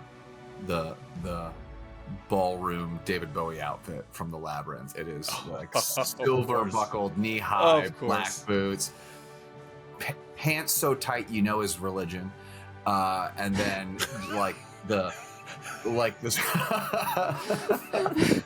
and then he's a boy. Calm down. Beautiful blue, but it's got the sparkle. Give yourself a moment. You messed up Sean's jaw. You asked me to go first. Remember this, DM. And then no regrets. And then just a gold mask that he'll carry in his hand like this. And then in honor of Johan, he'll have a matching earring, which will have a feather that matches the one that he gave him in his cap. Very nice. So you are able to find clothiers that there is nothing but time in Nox Valar, and there are some very, very talented clothiers that have spent possibly centuries perfecting their craft, creating the very best cloth, and then applying it with the very best of skill to truly amazing garments. And now, Jack, you have one. What sort of garment do you find for yourself, Niall? I'm actually not going shopping. I am going to fulfill the promise that I made and make something to eat for the feast.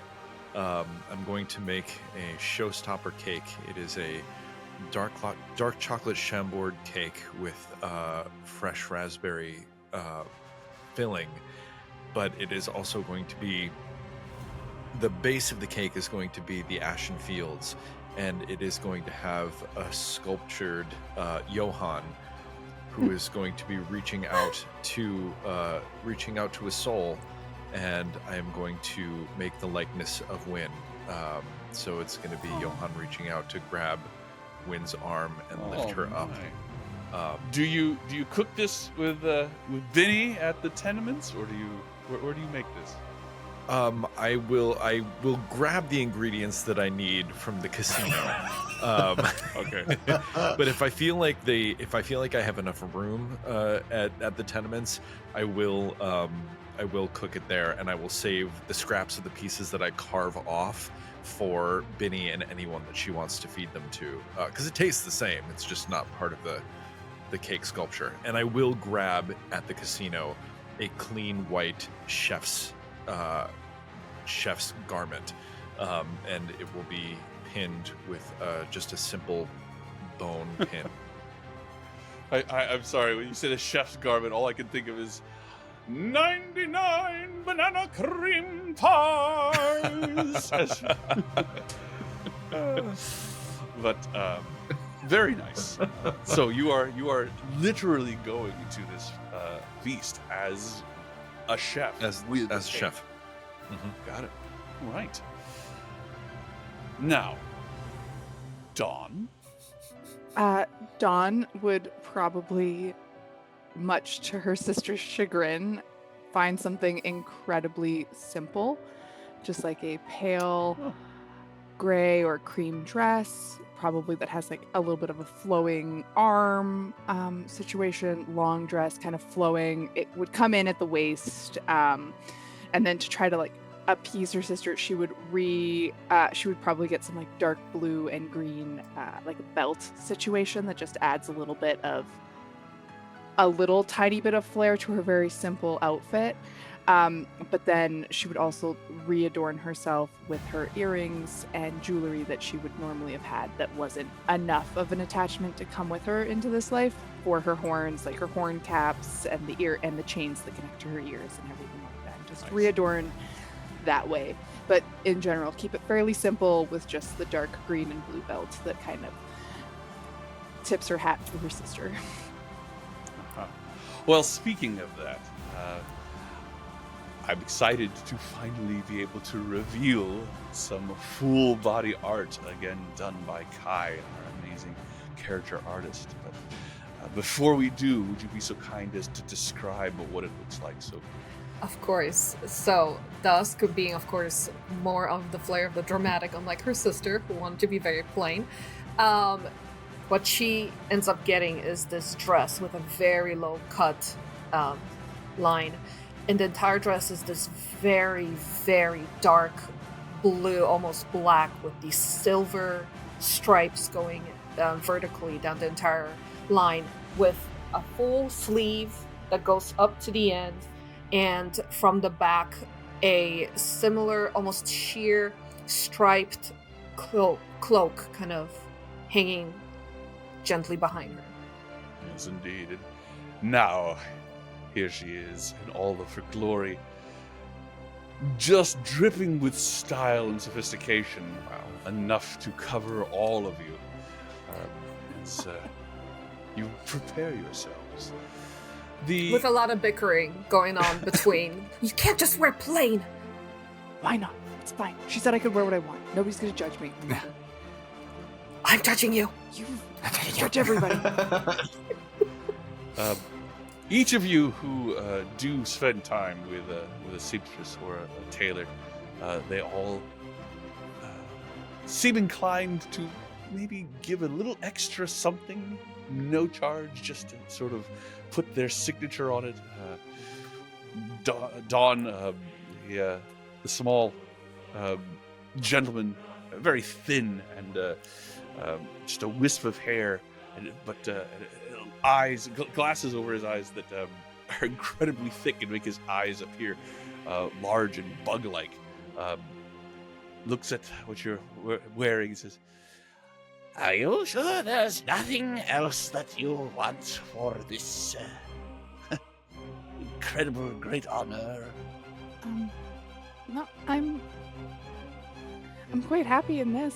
It's just, Well, if you're happy, that is the most important thing. But I would also like to be happy. what do you want to? I don't like to be flashy.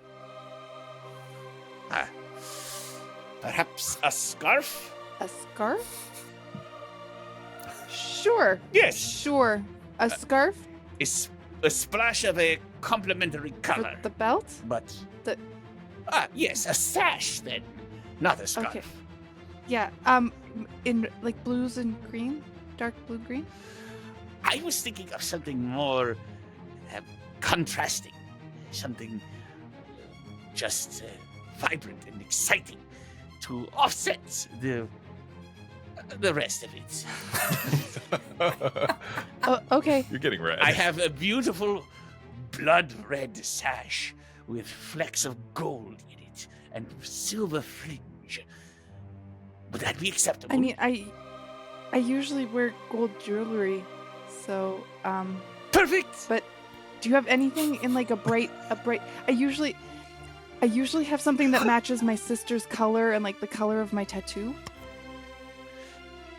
So, blues and greens. Yeah. Do you have a bright blue or green? Yes. A very bright. How about a cerulean blue? Sure. Excellent. And he comes back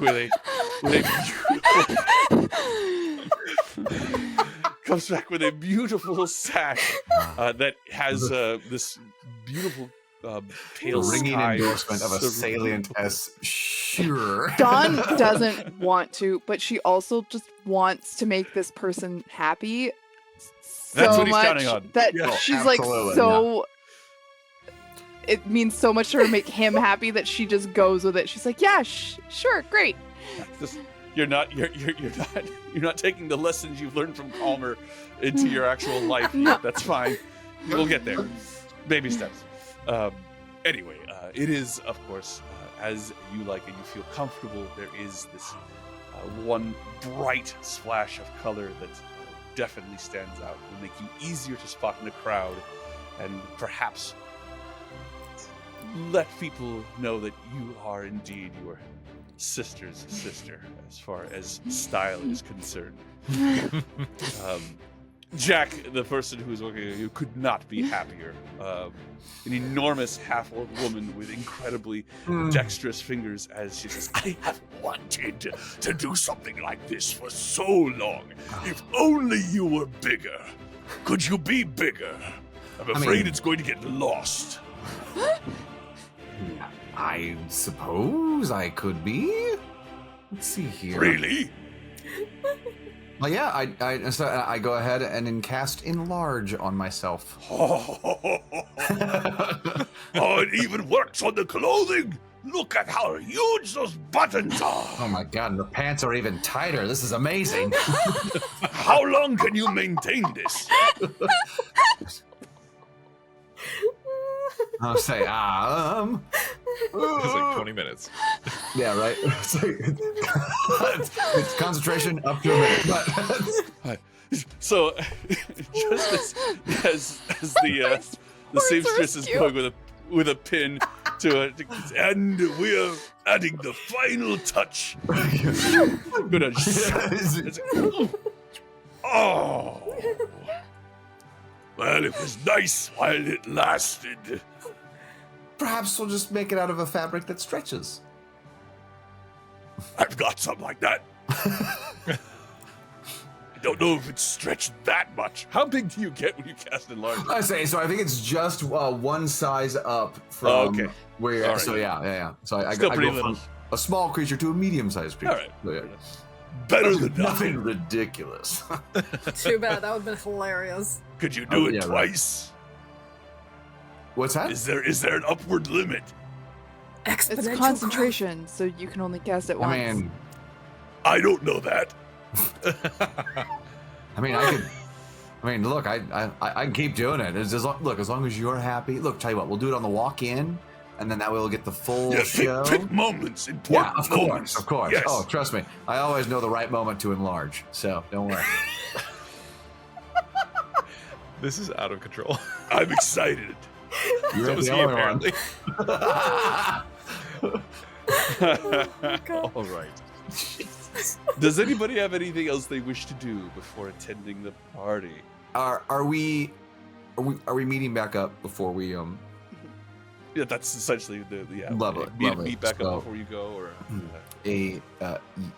Yak will approach Niall and hand him a box. What is this? A peace offering. I will kind of glare at you, but open it.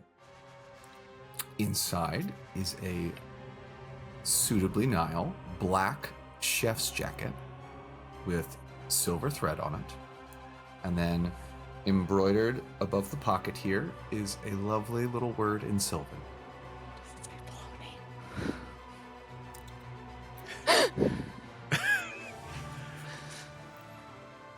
I will hold it in my hands for a moment. And I will look at you and I'll just say, I miss her too. And I'll put the jacket on. And that's it. She's gonna come back. She has to. And we'll be dressed to impress when she does. Won't we, though? Well, looks all Red Dawn. I love the sash. I While like it. we're It's here- comfortable. It's the softest material I've ever worn. Then Yak walks over, just pats Dusk on the shoulder, and says, "You're doing your best." I'm about to explode. I'm curious at this moment to know what you all would think, or if any of you imagine how Wynn would be reacting to this particular moment, getting food and going to a formal. This- Oh my getting God. She getting would me. come in her armor. Yeah, she would be dressed less fancy than I am. I feel like, Yeah. but she would look imposing. She's Speaking freshening of up her which, like can braid. I was gonna ask say, I would before we imagine she'd leave- let someone do her hair. Before we leave, I would like to ask some of the designers if they have some like hair accessory or something that is used to attach to armor that is very nice and regal. In yes. a very light blue. Are you wearing armor to the No, piece? Okay. she wants to grab something for when Wynn comes back. I see. Yes. In which case, yes, absolutely. They're more than happy. Of course, they think it's for you, but yes, anything you want. Then maybe a hair clip thing that would tie in, because she always wears her hair in a ponytail, that would be able to wrap into that to then add these like streaks of blues and fibers to her hair. Nice. All right. So, Johann arrives, and true to his word, does have a hat. It does have a feather in it, but it seems to be identical to the hat that he had, except perhaps a little less dusty and careworn. But the exact same color, same material, same style. They probably But have he- this just ready every year for he him. He does adjust it with a little bit of a brush and says, "What do you think?" You look so Looking dapper. Very sharp. Yep. I appreciate that, yes. Well, it's not every day that one gets to have the Feast of the Shepherd at the Onyx Requiem itself. I'm quite excited. You all ready? Yes. Well, then let us proceed. Yes. You make your way once again to the Onyx Requiem, the largest building in Nox Valar, made up of domes and gold and onyx. It is, as I said before, we don't see any evidence of cracking or ruination. It is perfectly secure and strong. However, it does exude a feeling of immense age, the way an ancient ruin might. You step into the main cathedral. Johann escorts you in, and you find yourself in the midst of a celebration. There are dead souls everywhere, and also some living ones. seem to mingle freely among each other. There are some that you suspect are actually residents. When I say some, I mean some living souls that you think could potentially be residents here, like Kella. Then there are some that are clearly travelers, just passing through, or bold enough to journey here for this singular evening of reverence, just to be here to see what it's like. There are ballads being sung and played in many different languages, echoing off of the walls as you venture in further. You can see in the distance the grand throne room that you first met with Ashlynn here when you were giving your report about your chase after Kelzir and Janos. The throne itself is magnificent. It's carved from ethereal blue bones, or it's probably more appropriate to say it's constructed out of ethereal blue bones. You see some skulls, you see some ribs, femurs, all manner of bones artfully placed together to create a macabre but truly beautiful throne. It is tall, quite large, almost seems to be reaching up, and there's a soft pulsating glow that emanates from it. All around you, as you come through, there are patio gardens that you can see through large windows leading off of the main hall leading towards this throne. And it creates quite a exquisite juxtaposition of the somber atmosphere. Overall atmosphere of this place is very large, very austere, but it is decorated to the nines with both decorations, both constructed and also growing flower arrangements, plants, lush greenery, exotic looking flowers from perhaps realms that you have never even heard of. There's very vibrant air and feeling from both from the decorations and the greenery, and also the souls that are here. And as you are walking through this area, you see lots of artistic displays, and many that seem to be honoring various deities. Obviously, an opportunity for the more artistically minded here in Nox Valar to show off their skill, and of course, since many are looking to be either resurrected or to be sent on to their final rest, there is a great deal of deities featured in a lot of these pieces of art. However, despite all of the beauty and all of the grandeur and all of the festivities, you cannot shake the feeling that you are being constantly watched, and at every turn you see the inescapable stare of gargoyles that are perched in various strategic locations looking down on the festivities. Occasionally they move, otherwise you would think that they were just statues. But that notwithstanding, it is a party, and true to what Johan said, it appears that there is indeed all walks of life, any social status that one might be here in Nox Valar is welcome here in the Onyx Requiem. And so you see people from your neighborhood, you see people who perhaps would qualify for being more affluent in the mortal realm.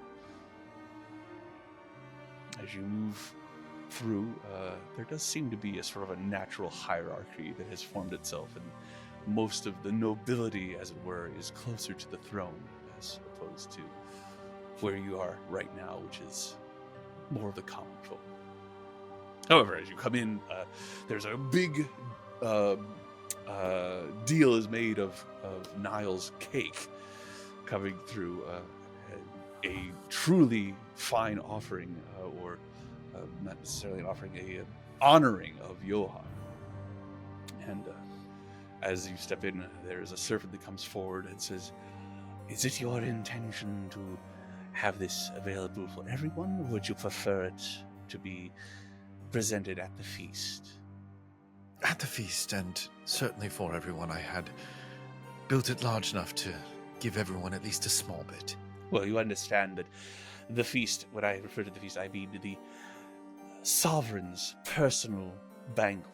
Is that for that? No. This is for the masses. I see. Well, then if you will just follow me. And leads you to an area where there is food that has been laid out for noshing on as people mingle. And he looks at you. Do you wish to serve it yourself? I have a keen eye for artistry, and I would be happy to help you, let you mingle around, but if you wish to stand by your work, I will certainly understand. Thank you. I would be honored. Very well. And you stand by your cake, serving out bits and pieces to it as people walk by. I do hope to have Johan take a look at it before I. Yes, before he I does. do it. He looks at it and he says, "Oh well, it's been a long time since I've cried, but if I could, I think a tear'd be falling right now. This is truly special. You honor me." You did the same for us, Johan. I'm sorry.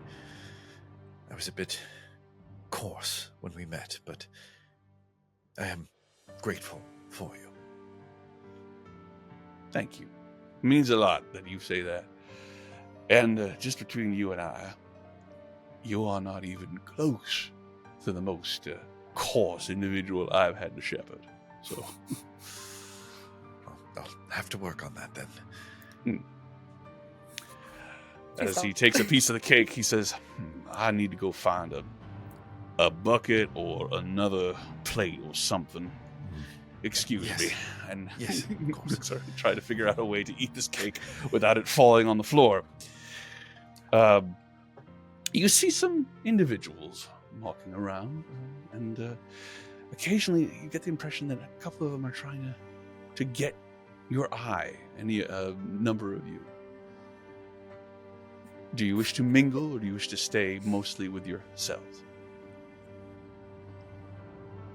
I'm gonna stay with the cake, but if anybody, I'm if there are mingling. any, are there any gargoyles that come to eat? Do they eat? You do not see any gargoyles come and mingle. The gargoyles that are here are apparently all Nixian guard, and they are on alert. Okay. Is there anybody in particular who comes to get a piece of cake that is trying to initiate conversation? Yes. You see a woman come up. She's actually an adolescent elf. She has very dark skin and tightly braided white hair. She's dressed all in blacks and purples, and a couple of adornments that have spider or web themes. And her eyeshadow is extremely bold and bright gold. Well, she comes forward and looks at you and says, "Did you make this?"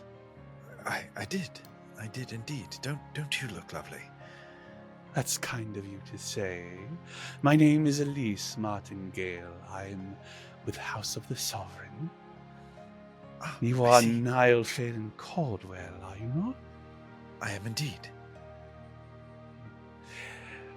I have been wanting to speak with you ever since I learned that you are coming to this as the Sovereign's personal guest. Interesting. Why? Is that so unusual here? Well, it is not unusual for her to have guests, but let's say that they're usually people who have a bit more of note. Not that what you have done is not interesting and worthy of praise, but to only have arrived a few weeks ago and yet already be on first-name basis with the Sovereigns. But that's not usual. Just by chance, I assure you. A mere luck of the draw, so to speak. I wonder if you could help me. Help you with what exactly? I am trying to acquire something. A journal. It is in the Sovereign's possession. It has been lost, I've heard. I would very much like to know of its whereabouts, and, well, not necessarily for the journal itself, but for what it might contain. then perhaps you might have the answer yourself. Ashlynn is, the Sovereign is, I think you're probably aware by now, a cleric of some power. You don't happen to know what her deity is, do you? We've spoken but twice. Ah. Well, you strike me as a person who is very good at finding out information. Do you think that you could help me by either finding, or at least looking for this journal, or barring that, learning in the name of the Sovereign's deity? I would be willing to compensate you with a favor of my own. I am not in need of favor, but if you'd like, I could certainly tell the Sovereign that you're looking for her, and you can ask her yourself. Well, as it is the Sovereign's private journal, while I'm sure she would be happy to have it returned, knowing that others are looking for it would probably not be something she'd be happy about, but...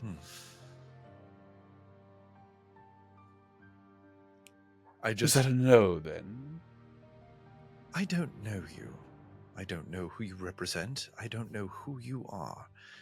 The notion that I would do something on your behalf without knowledge of your motivations or background is nothing short of laughable. I would be careful who you ask favors of in the future. Well, perhaps the fact that I was so forward was a form of a test to find out if you were the sort of person who would go about undertaking a task for someone you just met. I hope I failed. The cake is delicious, and I look forward to speaking with you again. And I will watch her walk away, but I will take note of every detail I possibly can as she leaves. Did I see that exchange? It's possible.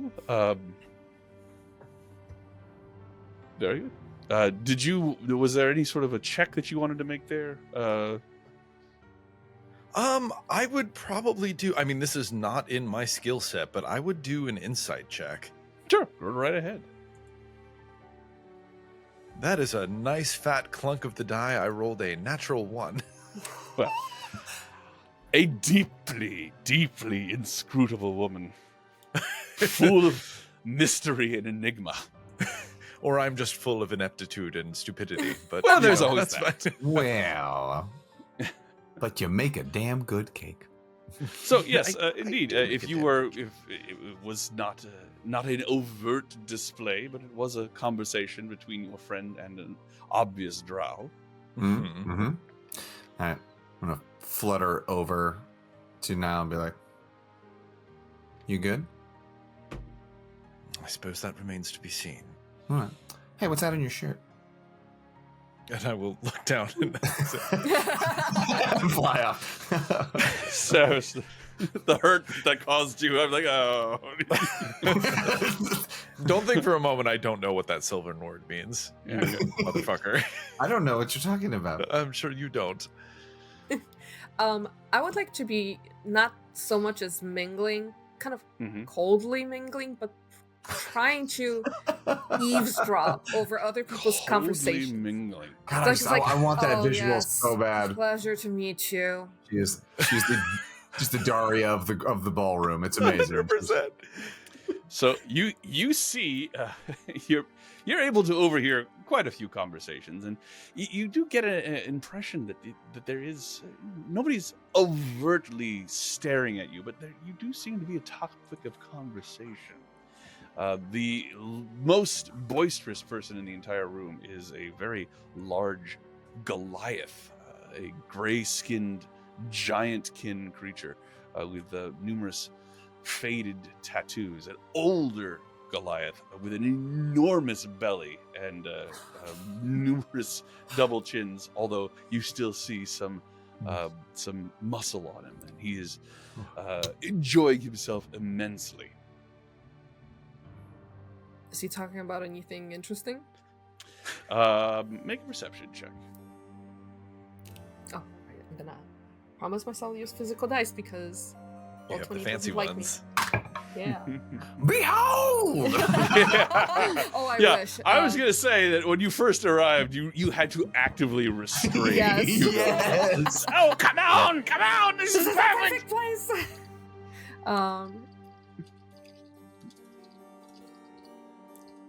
What was Don't the help me. persuasion? 18 plus 8. It's 26. 26. I'm an accountant. Like, Math, Um, my always weakness. seriously, it is mine. He appears to be asking people if they think it would be a good idea if he spoke to the Arbiter, Valen the Jade, who you do see mingling as well, to have a guard escort him, or at least make his presence in such a revered place here. He wishes to go to someplace called the Hall of Past Reflections. He's wondering if he could get an escort. Interesting. Do I know anything of this place? No, you've never heard of it. Okay. And does he seem to be getting any sort of traction in this? They're very some polite people who are. I wouldn't know. You should just go. It's open. And he says, "Oh, I couldn't possibly. I've never been here before, and I just don't feel comfortable walking right through the throne room. I would really appreciate if somebody else. It doesn't even have to be an official somebody else. Just somebody else go with me, so I'm not by myself." Yo? Alright, fine. Do I see Valen? You do. You You see he is clad in full night sky-colored plate mail, and he is carrying on his back a black wrought iron bastard sword that is bristling with arcane energy. People are giving him a wide berth. Is it possible for me to approach him? It is. Okay, I would like to approach him. All right, he comes. I see the other person step- being super unapproachable. I'm gonna approach them. Yeah. There, he comes over. He looks at you. If there's a white clearance around him, that just makes it easier. He turns and looks at you and gives you a short bow. I bow back. Mistress Dusk, are you Hello. enjoying the festivities? Quite. It is quite an honor to have been invited. Thank you. Well, you have the sovereign to thank. I'm sure she'll wish to speak to you, but not that it means anything, but I endorse her choice of honored guests, you and your companions. I appreciate it. Just to ask, because I'm curious, there's this gentleman here talking about the past. Remind me, what was it? The Hall of Oh, the Past Hall of Past Reflections? Reflections, yes. Yes. What is that? Oh, it is a hall that is behind the throne, in the throne room. It shows the final rest of arbiters of the past. I will take my place among them soon. Well, hopefully not too soon, but eventually. Hopefully not too soon. This do people gentleman need- here, Soho, Mhm. he's a representative of the Keepers of the Eternal Sands. You say he wishes to? Yes, seems to be quite interested in going there, but seems to be under the impression that he should have a guard. Well, it is a sanctified place. Not some place that we would want just anyone going, but I will see what I can do. It is truly out of curiosity. Additionally, have you heard anything regarding the recent changes in the dying, new coming situation? He leans forward and says, "What have you heard?" It seems to be regarding the two camps that are, of course, outside of the city. When we went to the Junction, we heard that a lot of the people that have died recently had a situation arise where there was a bunch of undead where they were. In the living world. Yes, in the living world, and on completely separate worlds, per se. Additionally, it seems that all of the newcomers have the same song stuck in their head, almost like it was drilled into their minds. They can't get rid of this, and that's... We didn't have this, but it seems that people who came after us do. I would, if I were you, seek out the Sovereign. She will want to hear these things from you directly. I will say what you have discovered does confirm other reports that we have had. It is important, I think, that you and your companions know how outnumbered the Nixian God has become. Normally, it is not a problem that there are so many more souls than Nixian God, but these two armed factions that have arrived without going through the proper rites and protocols, it increases their chance of unraveling and thus poses a grave threat to the city. Does this not happen during other times of war? When a great number of souls arrive, yes, it does strain the capacity of the Ashen Shepherds and the Junction and the Atonement Grove, but it is overcome. The number of souls arriving now, it only seems to be increasing at an exponential rate. And so many of them not sticking to protocol, not going through the rites. It is dangerous. And this information that you have will be vital for the Sovereign to hear it, so that certain decisions can be made. Confess that while we are happy to have you here and honor you for your aid, I am certain that the main reason why she has invited you is to see what you have learned and also to get your impression, as it does seem that for whatever reason, you and your companions were the last souls to arrive before whatever this is began. Certainly freaks me out a bit. I can only imagine. As well it should, but enjoy the party for now. You look lovely, by the way. Thank you so much. I've been told to say that more often. Well, you did a great job of it. Thank you. Dawn actually would be mingling and being incredibly friendly. She does really well in situations like this because she actually absorbs the kind of emotional state of the people around her really well. So then she just starts like reflecting it back. So she's actually doing really well.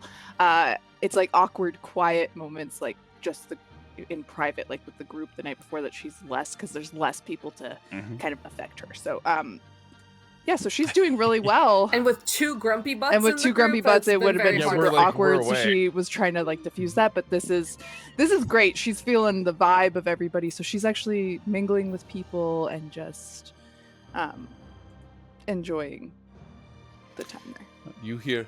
You hear a titter of laughter, and you see a group of noble men and women standing around Ashlynn. Ashlynn's wearing their usual weathered satchel over light armor, intricately woven into a well-fitting but functional dress, a royal purple color.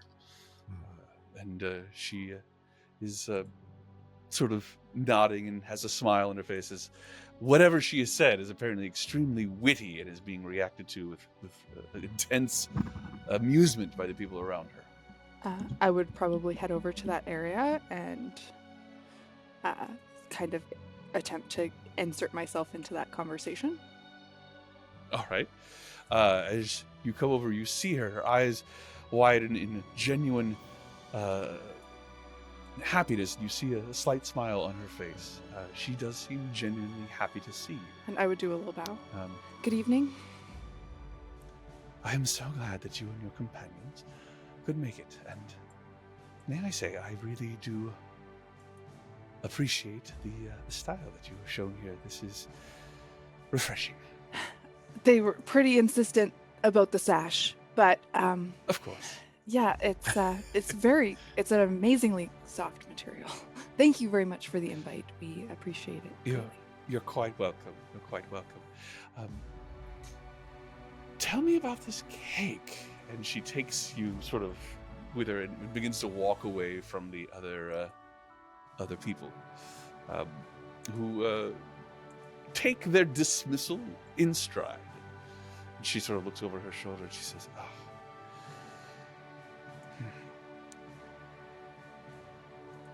I do like parties, but on a more intimate scale. I think things like this are...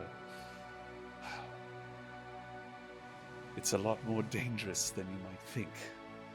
It's easier to hide in groups of people, I guess. The dangers are... I mean...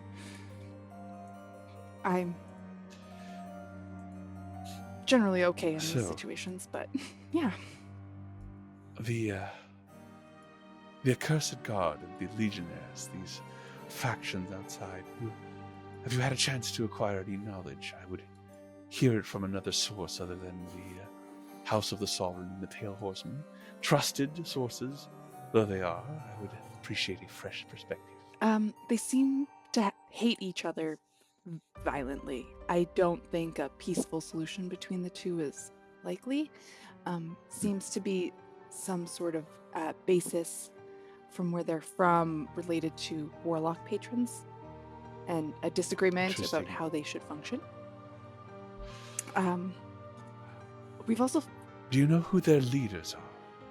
I believe nobody's said who their leaders are to us, but I mean, we haven't gone into their camps. We ended up at the Junction, but those two that were running through the streets seemed pretty... If we could track them down, they'd probably know.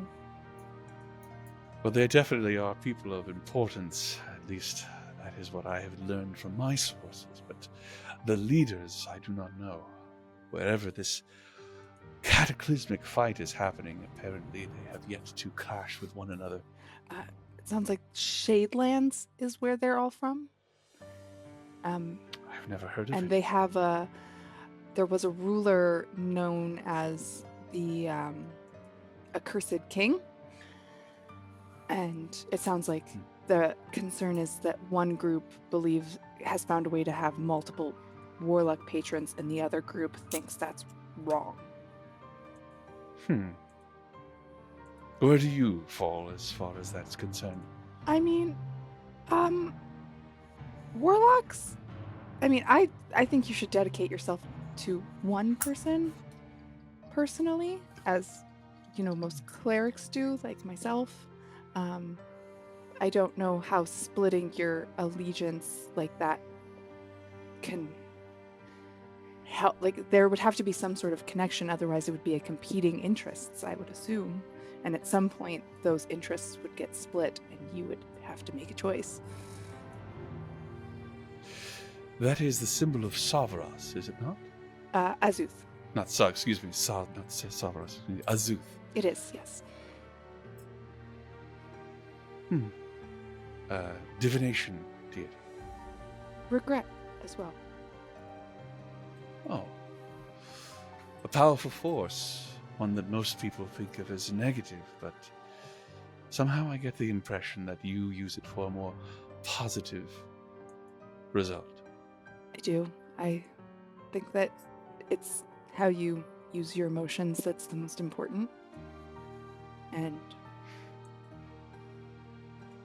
being able to take that and turn it into a strength is what I've dedicated my life to. Well, as a cleric of regret, may I confess something to you? Of course. I have a constant regret. It is the deep embarrassment I feel whenever I contemplate stepping onto a dance floor. And yet, do you ever just do so anyway? I do not. That is the regret. Well, Do you dance? I have danced. I don't dance well, but you know what? I find that that doesn't actually hinder the joy of it.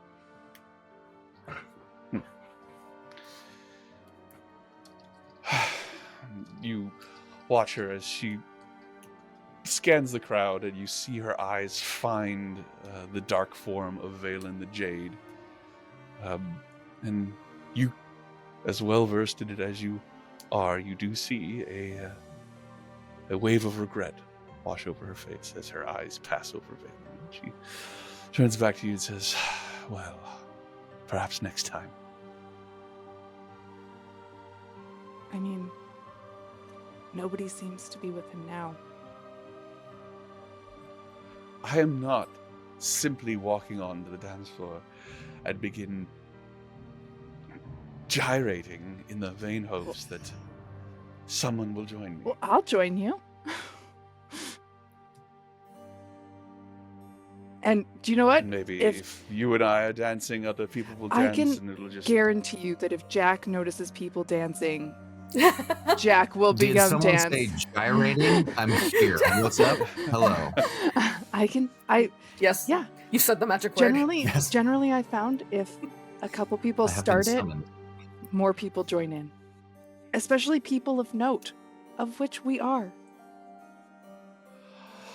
Would you mind starting? Sure. And Dawn would actually just fully, because she actually believes that it doesn't, her inability to dance particularly well does not hinder the joy of it. And she would go out on the dance floor and start dancing.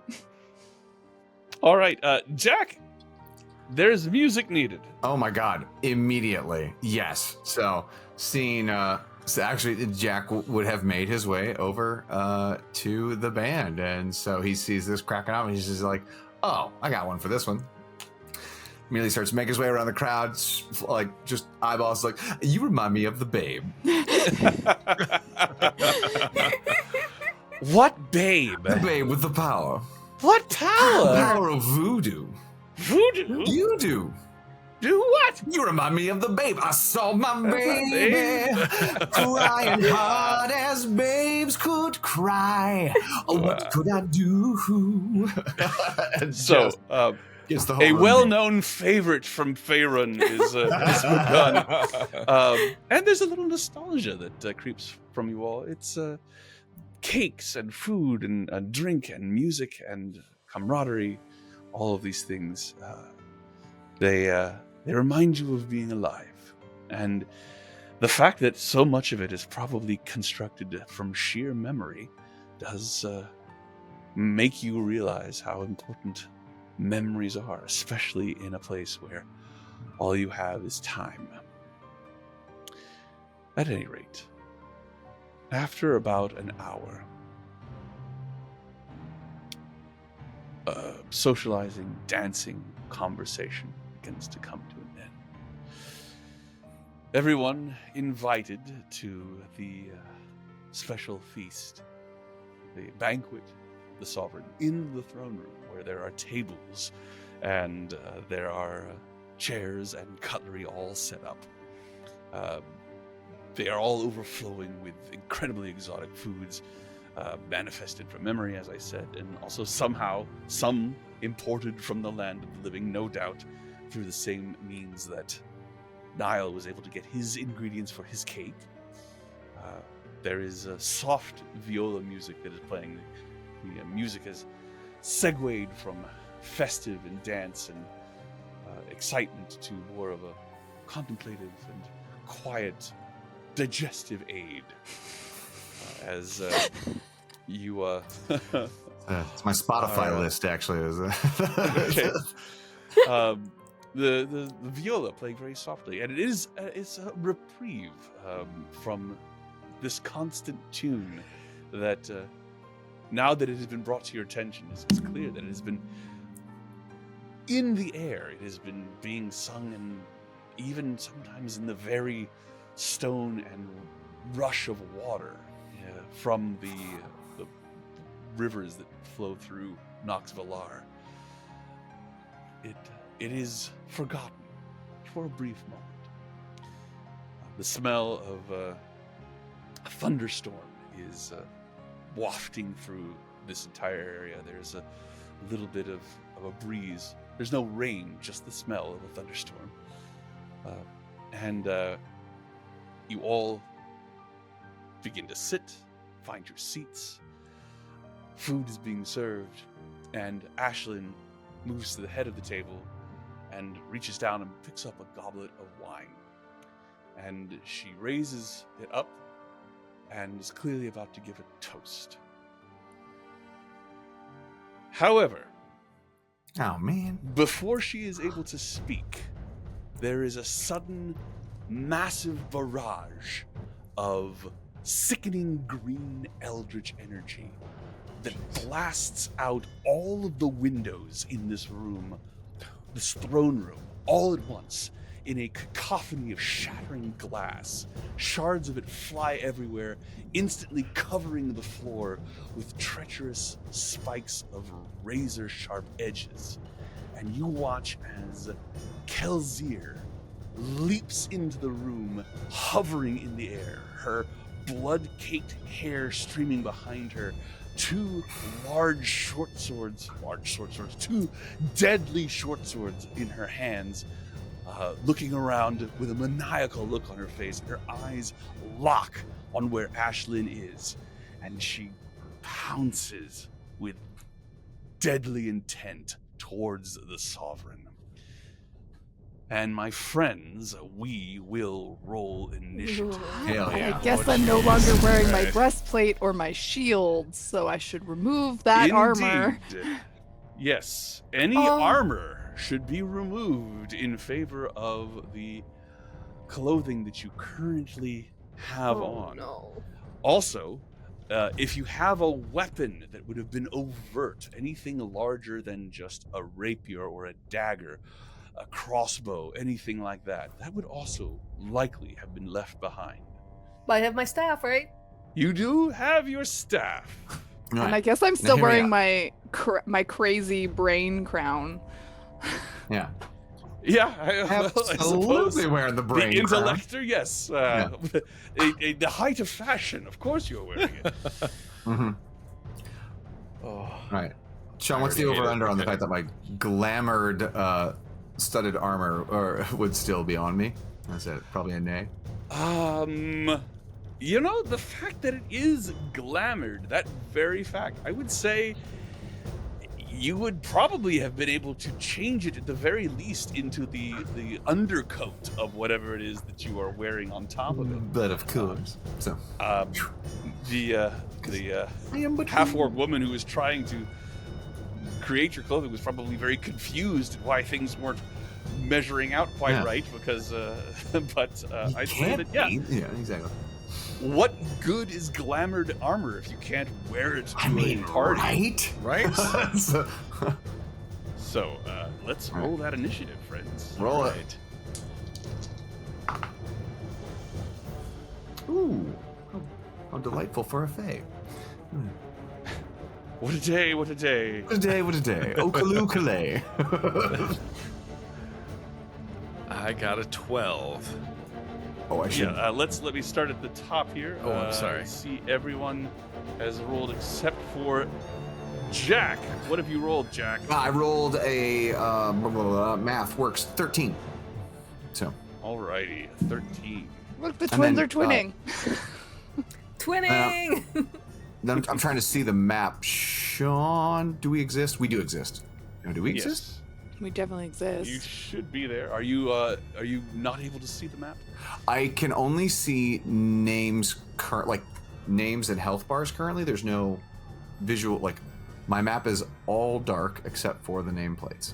Interesting. Try refreshing. I think that might solve the problem. Well, how refreshing. Let's try that. And while you're doing that, I'll bring out a new token that could perhaps fix it as well.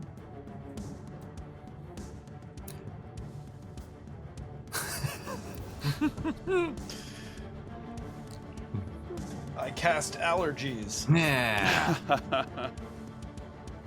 There it goes. Yeah. Oh, yeah. Jack, this looks far for more some convenient. reason, and I'm sure it's a technical one. I'm not seeing your HP. Can you tell me what your current HP is? It's not connected to. Let's see. Did we long rest? You did, yes. Okay, good. 80 is my HP. And current HP is. Yeah. Right, I've adjusted that manually. Everyone has 80 except me. Yeah, whose fault is Yeah, that? story checks out. I mean, I think my health is cooler. All right. I think that's all we need at the top of the order. We do have Kel'Zir, who goes first with a 19. Valen after her with a 13.1. Jack with a 13. Niall with a 12. Dawn and Dusk with 6s. Kel'Zir launches herself at Ashlynn. She, interesting. There are two Jacks on the screen. I was going to say, God help which us. one Double is trouble. real? One Jack tells the truth, and the other one lies. All right. Oh God. We fixed that problem. Oh, damn it. So Kel'Zir launches herself. She is under the effects of some sort of flying magic. You don't see any wings or anything like that, but she speeds across the tables over the heads of all of the other individuals. And of course, not pictured here, but all of the other seats in this area are filled with horrified guests who are as surprised and shocked as the rest of you. The Kel'Zir moves towards Ashlynn and is going to attack her. She attacks her first with her short swords. That first attack is a natural 1.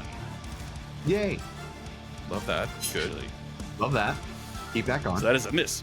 However, the second one is definitely a hit. And you watch as the blade enters into Ashlynn's armor. She gasps in surprise, still not quite registering the fact of what is happening. And she takes 12 points of slashing and even more necrotic damage. She lets out a gasp of pain. After that attack, Kel'Zir is going to just continue attacking. She makes another attack that is also a hit. I am going to shout. I'm just going to cry out in a wolf howl, and I will cast Silvery Barbs on that second hit. All right, Kel'Zir looks towards you, attacking again, almost not even looking, as she makes another attack, according to your spell. Still manages to hit, however, and so... I'm going to use cutting words then. which, remind me, which one that does is a minus...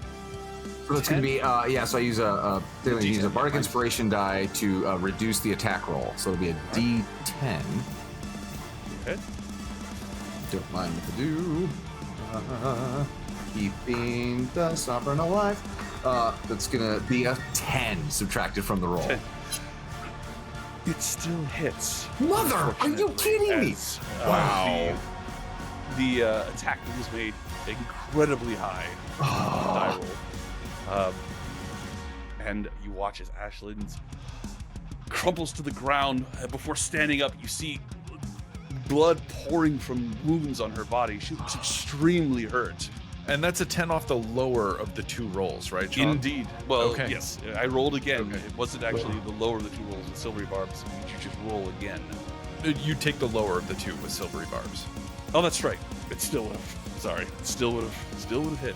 Okay, okay. I'm rolling in the 30s. Absurd. Okay. With that attack, Ashlynn gasps and looks mortally wounded. Valen lets out a primal cry of rage as Ashlynn has nearly been slain by Kel'Zir this single round. She looks barely able to stand.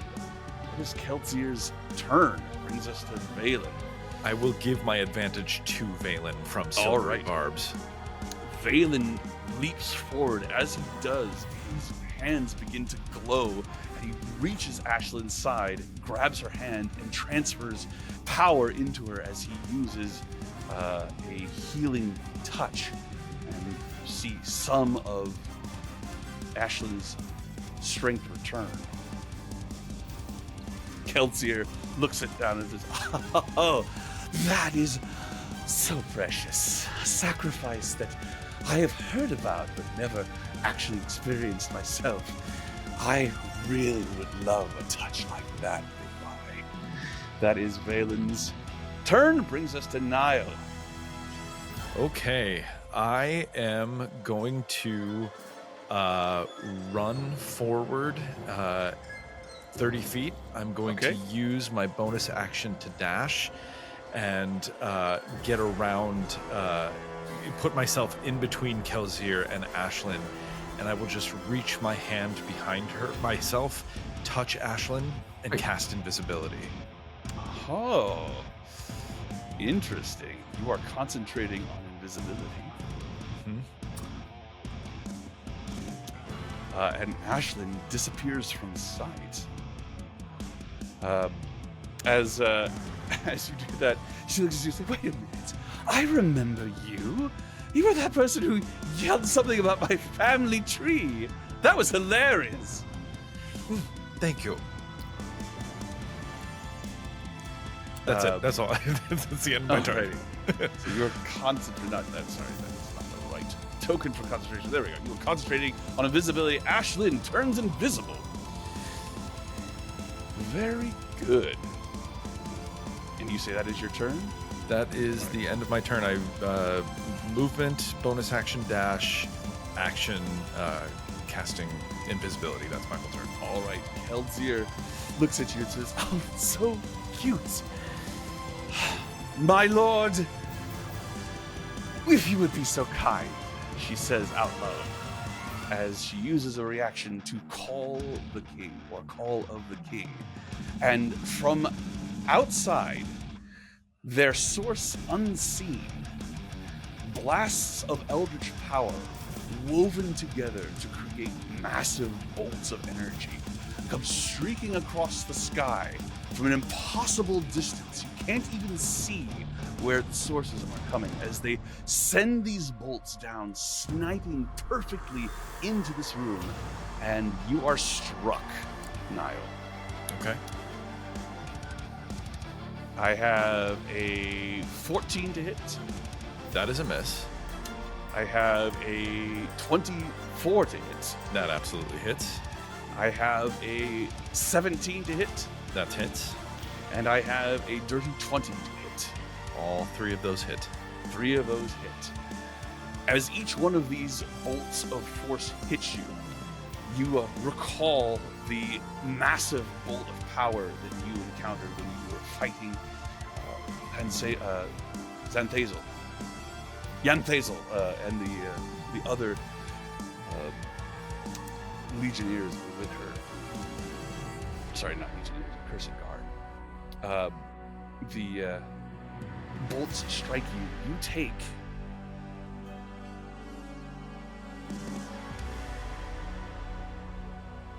102 points of damage. I am Ash. As each of these bolts strike you, you watch as Niall's form is annihilated. He is blown to pieces. Before the body parts even have a chance to bleed, they all disintegrate into ash, scattering all over the feast. Visibility drops. The fuck? Wasn't Jack supposed No. to go before Niall?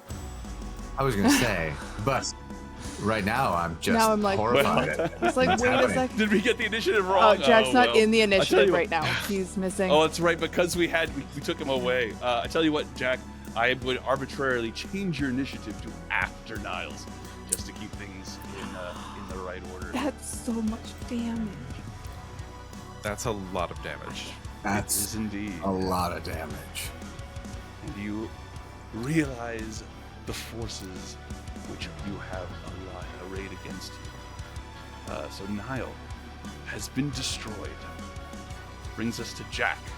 You mean annihilated? Sorry. Couldn't help myself. I'm so sorry. I hate myself for I that. thought you were our friend.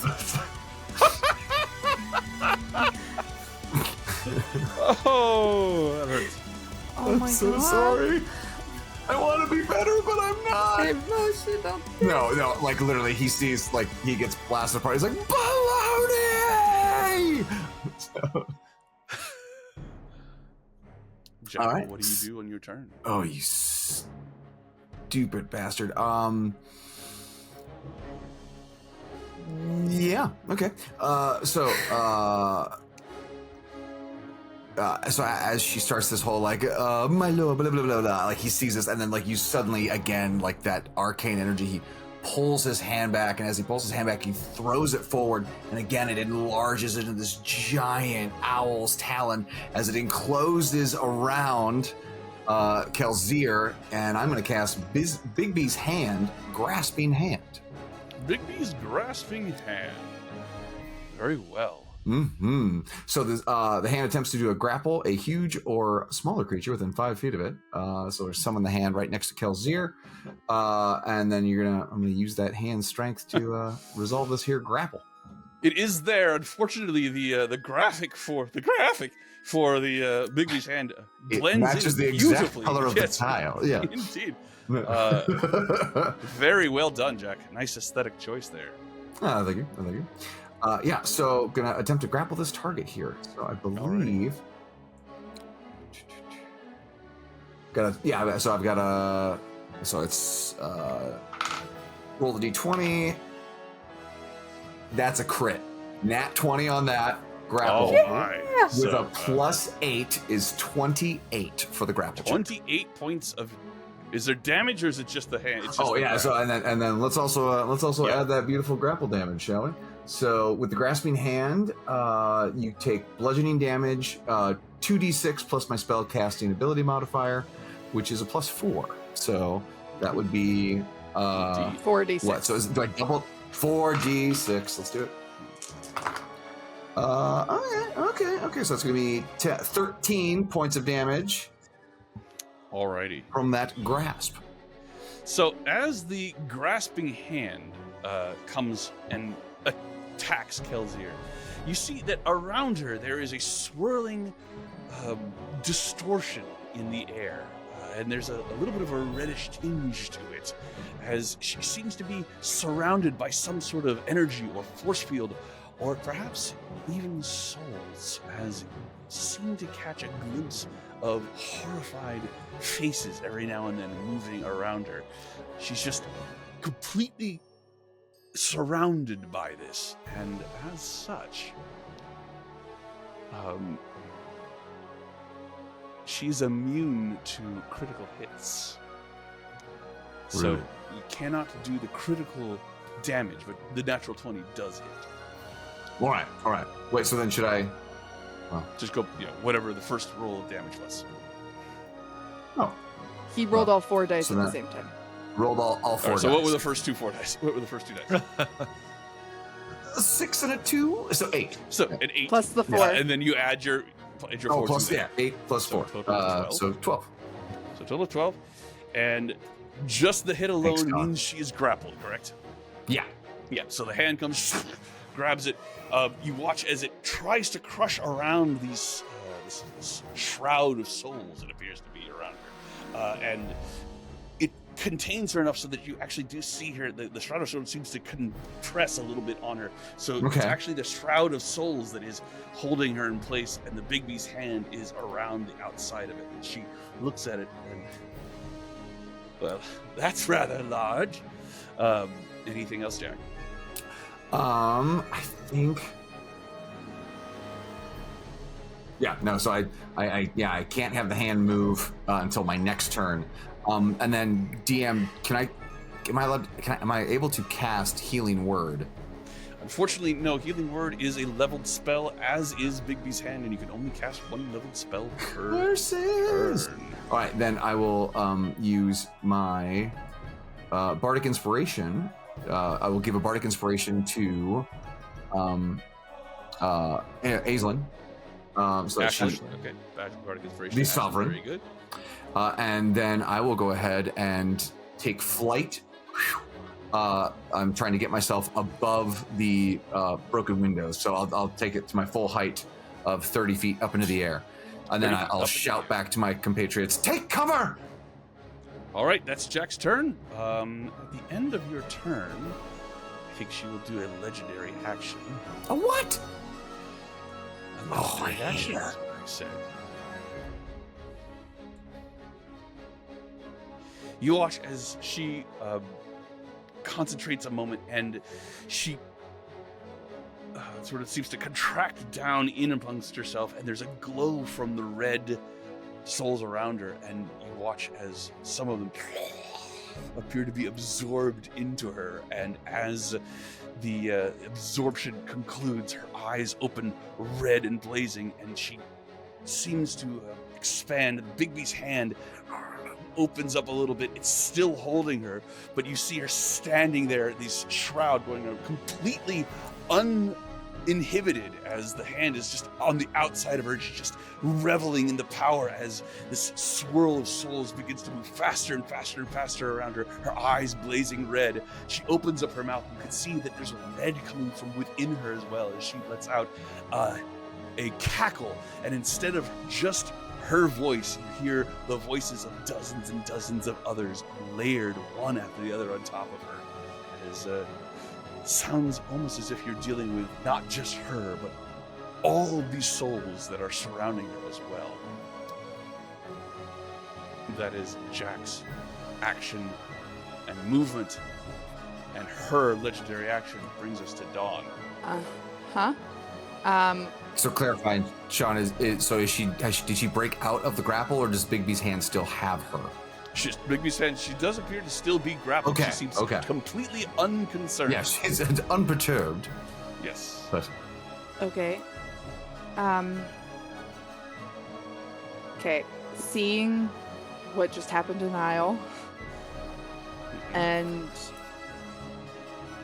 what's kind of going on with her, I am starting to think that this is a little above our pay grade, and that Ashlynn and Balin are our best chances. So I am going to use my 6th level spell, and I'm going to cast Heal at Ashlynn. And she's going to regain 70 All right. hit points.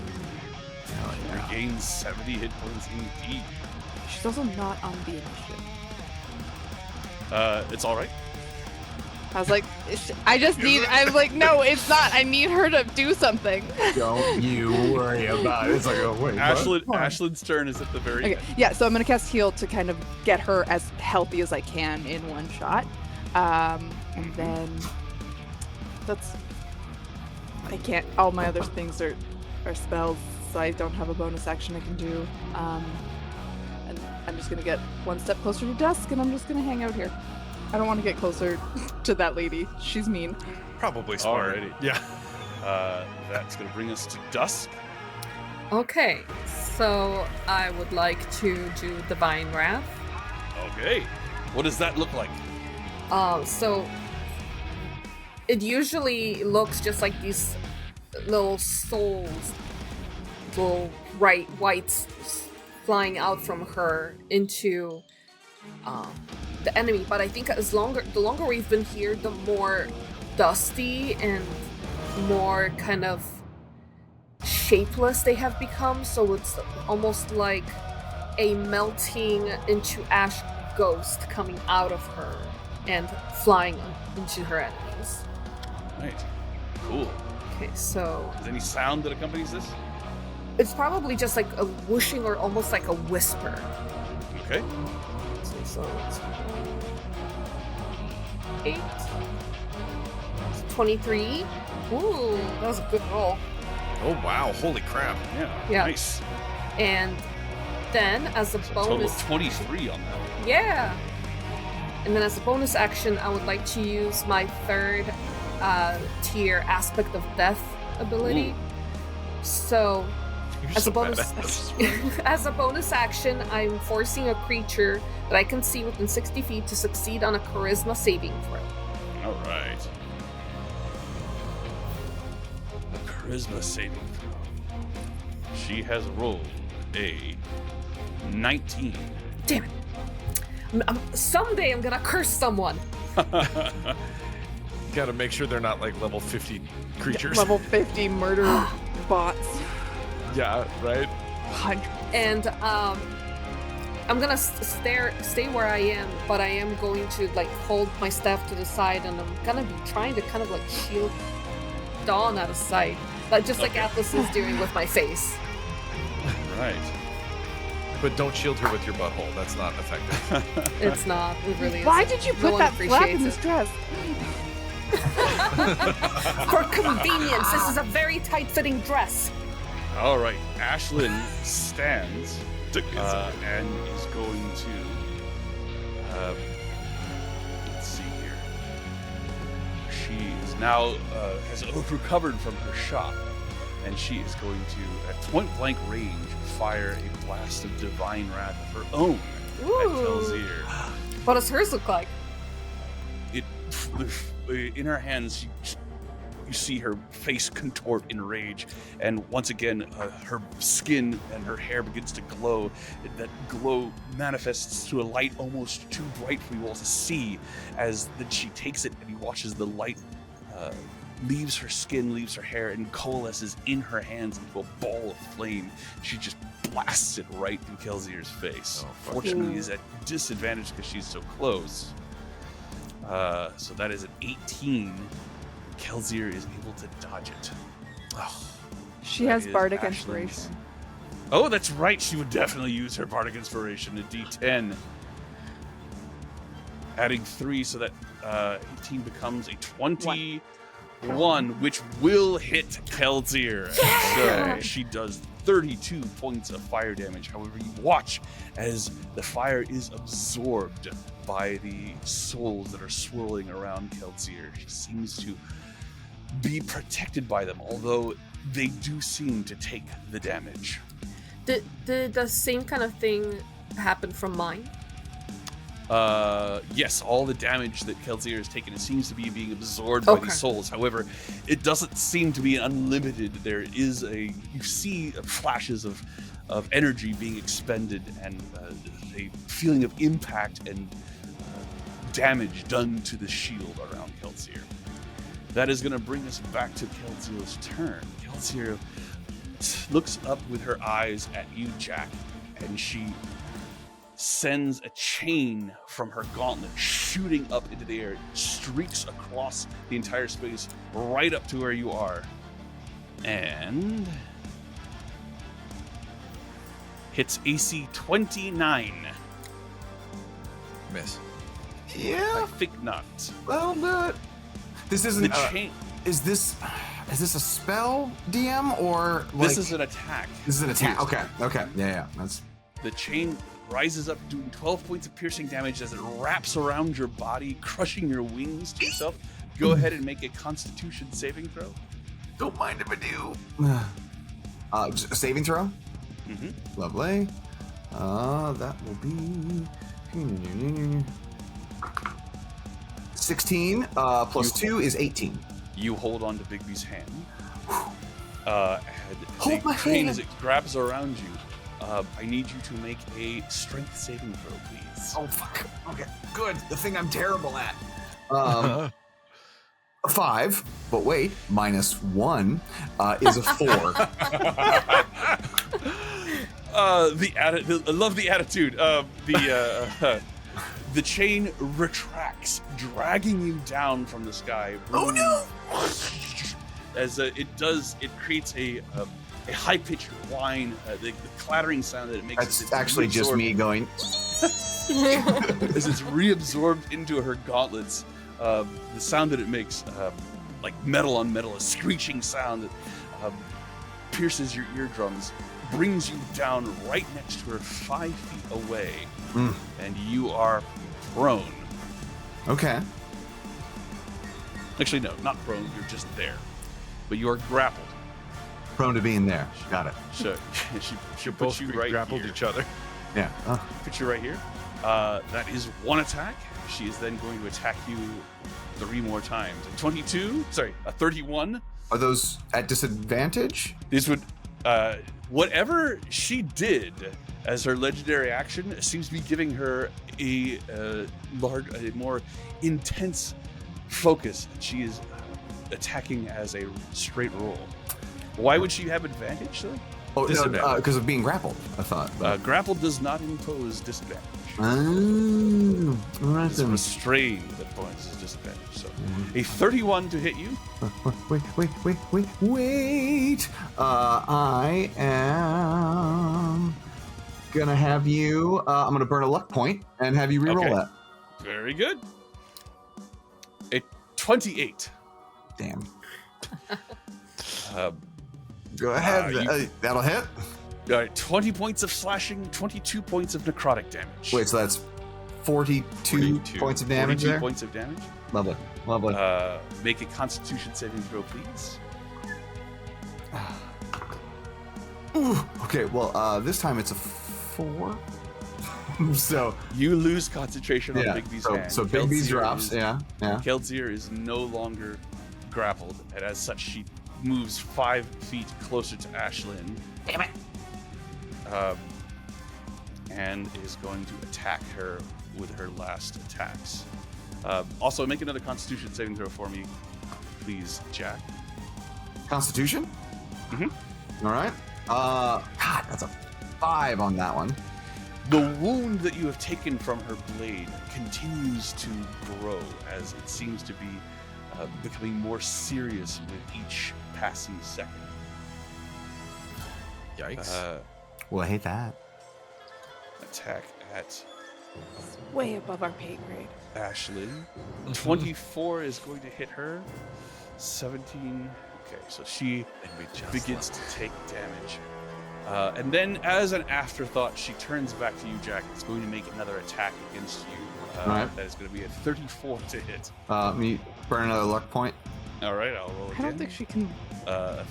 31 to hit you. Damn it. Yeah, don't waste your I don't luck. think she can Yeah, roll okay. low. I think she's got like a plus Yeah. 25. All right, so I'll take that hit, but It's not plus 25, but it is very It's up there. powerful. I'm sure it's up there. that would be absurd. 14 points of slashing and 20 necrotic. Another Constitution saving throw, please. Hang on a second. So do that math for me real quick. 14. 34. Oh, good. Only 4 hit points left, friends. All right, great. Now's the time for that luck point on this Yeah, fucking no saving shit. throw. And then what was the? I'm sorry, Sean. What was the thing you want me to do? A Constitution saving throw. Another Constitution saving throw. Alrighty. Con save. Is a con. Okay. I'm gonna. Oh, can I burn my luck point on that one? You have Okay. one left. I have 1 left, right? Attack roll, ability check, or saving throw. Yep. Nope. We'll do that. I'll burn my last one. Do better. Not better. So that's gonna be a 9. So that is another grievous wound that has been applied to you as that wound continues to grow. All right, so 2 grievous wounds is what we're talking Yes. about. In what does that mean? At the end of your turn, however, at the end of her turn, Jack Kelsier looks down at you and smiles as the Bigby's hand dissipates around her. She steps forward. Her blade still in one blade still in Ashlynn, one blade in you. She brings them both back, spins them, your blood splattering all over the feast in front of you, and she calls out, "Dorian, my king, a small sacrifice for you." And she lifts up her wrist, and the chain pulls you up in the air. She swings it around and throws you out the window. As soon as you appear outside the window, eldritch blasts come from all corners as you get a look and see that the Onyx Requiem is surrounded by warlocks, fighting Nixian guards who seem to be under some sort of curse that has frozen them in place. You see bodies of Nixian guards falling, crumbling, being destroyed by these eldritch blasts, but there are more than enough. You see a dozen, 2 dozen, 3 dozen, more than you can count, converging upon you, Jack. And your world explodes in green. Dusk, light. dawn, rah! And you are dusted.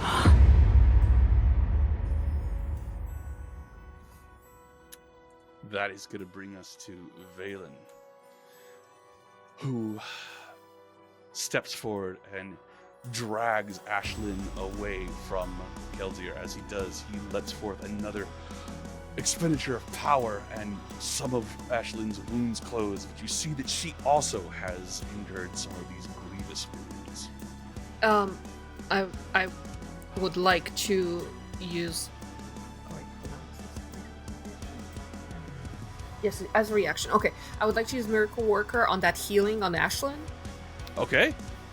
I would like to roll 4 divinity dice. Okay.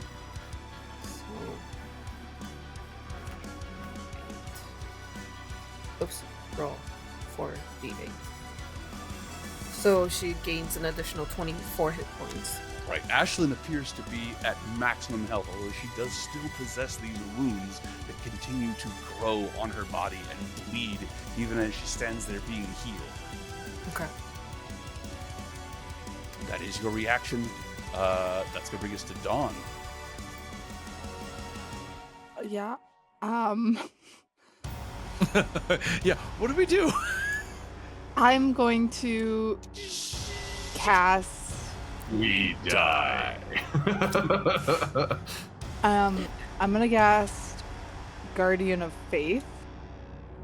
All right. Next to Valen and Ashlynn to try to attack Very good. Kelsier.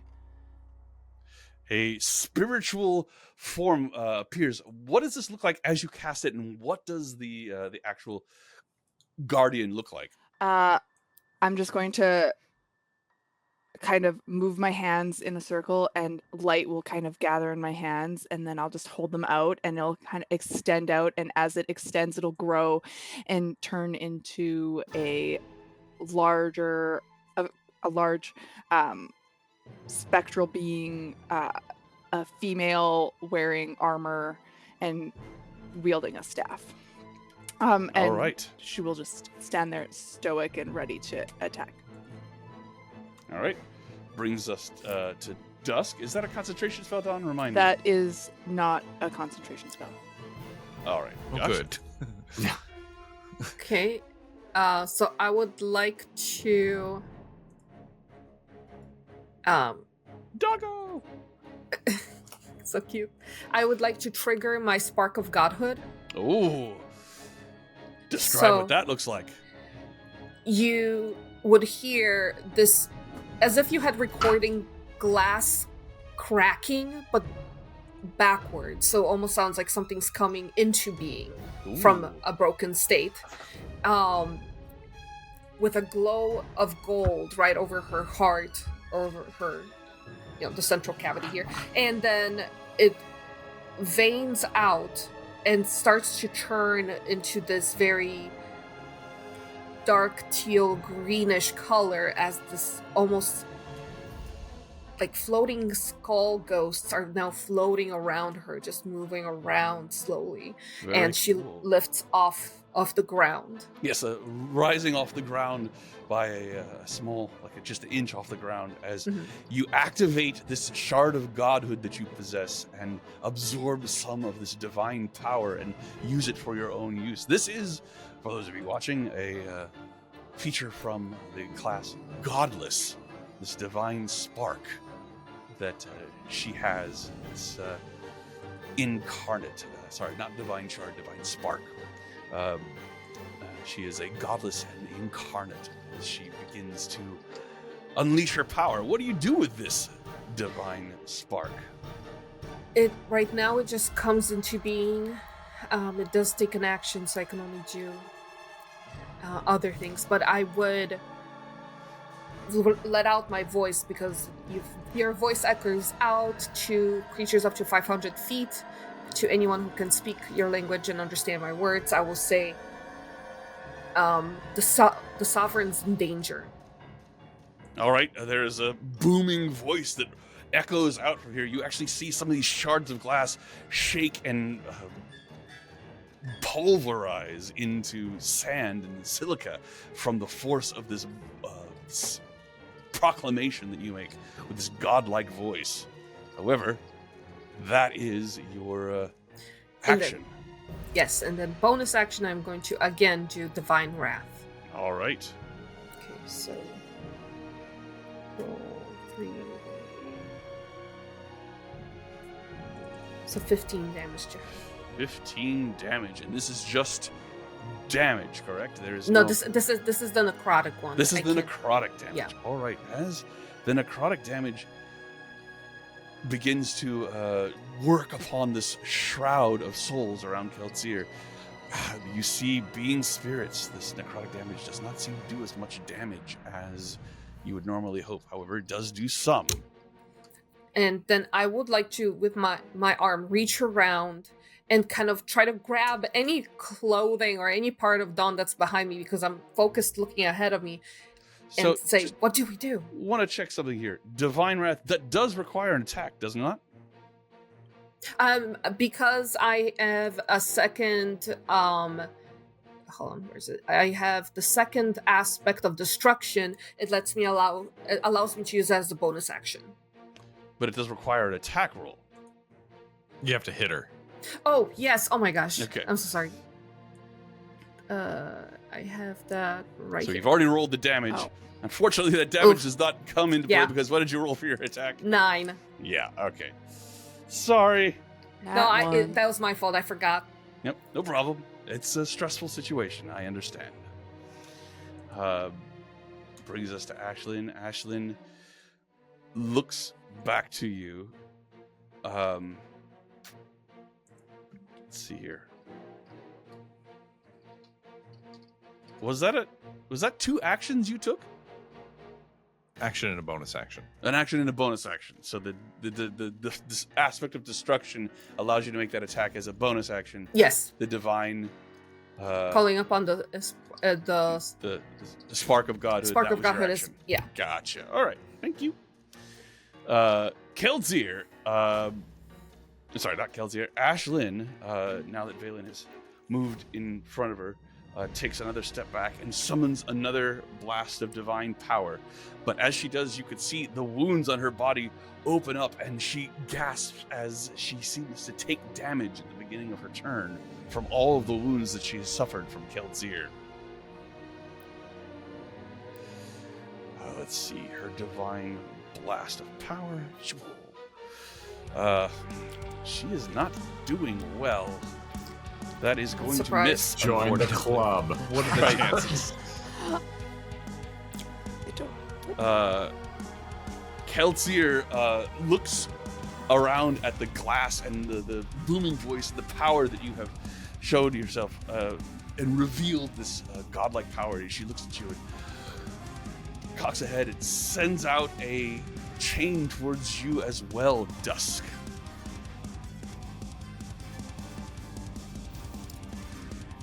She not. 22 to hit you, Dusk. That hits. All right. She brings you forward right next to her, and she looks at you. She says, "Finally, someone who has some real power. Let's see how you do, shall we?" 14 points of piercing. Actually, before she pulls you towards you, you need to make a strength saving throw. You got We're this. such a strong group physically, so Double. I rolled a 5. All right, so you are brought back to her. Another hideous, ringing squeal of metal on metal as she brings you past. As she brings you towards her, you actually lifted up off of your feet, brought across the table, smashing through cutlery and plates across tureens of food that go flying everywhere. She just ratchets you forward across the Oh my god. the banquet away from Dawn. And Dawn, you know what's coming. As I am being dragged away, I am trying to look to Dawn and run. can't. She attacks you. 35 to hit.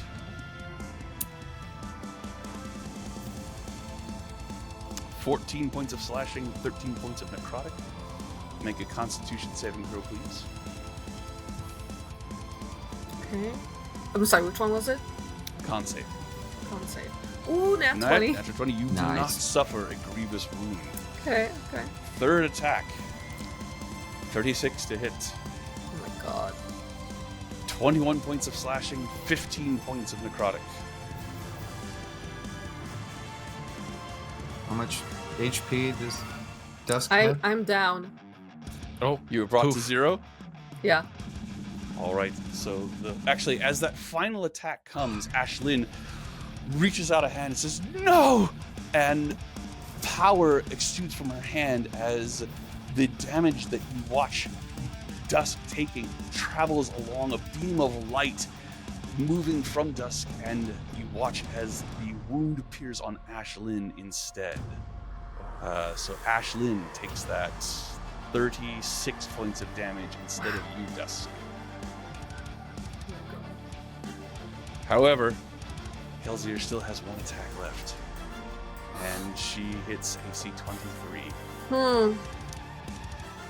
That's going to be 13 points of slashing and 22 points of necrotic. Yeah, I'm down.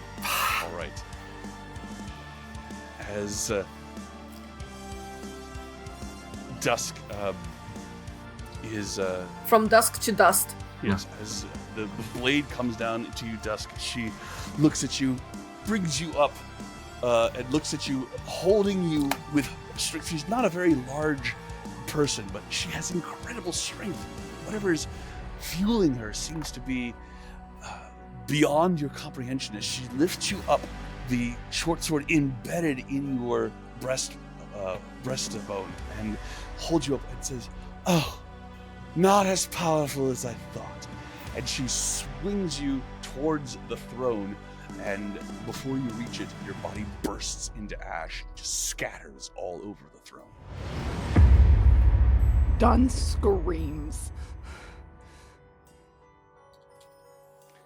That's Kelsier's 4 attacks. Valen steps away from Kelsier and goes over to Ashlynn and says, "Run, my sovereign!" And he throws her towards this throne. And you can see there's actually a opening behind it. And he pushes her another 5 feet, then turns and stands in the way of Kelsier and Ashlynn, bringing us to Dawn. Okay. Seeing Valen trying to get her to run, and all of my friends have died in front of me. Again. Technically, I was thrown out the window, so... You didn't see that one. Yeah, nobody saw that. Dawn is going to do something stupid, and she is going to run up to Kelsier, Okay, all right. reach forward, and upcast Repent, Make her feel it. and I'm going to try to hit her with an attack roll. All right, go for it. Come on.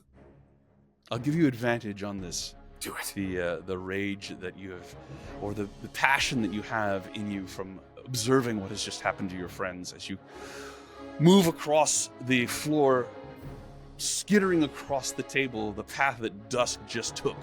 As you slide into Kelsier's space, the swirling souls encompassing you as well. Go ahead and roll that attack. You got this. 23 to hit. 23 is a hit. Fuck yeah. This is a new Atone spell from the Black Ballad. or perish, and she's forced prone. And if All she right. stands up, she takes the 29 psychic damage. Alrighty. One moment here.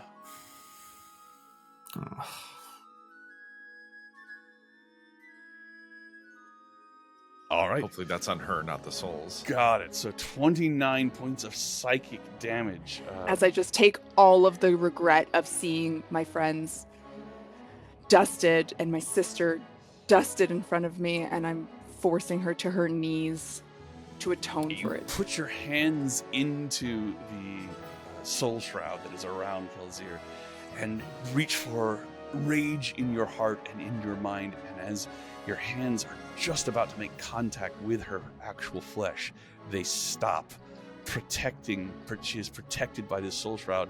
You say a tone and send forth this power, and you can feel and hear the souls that are around her scream in agony as many of them are destroyed by this psychic energy.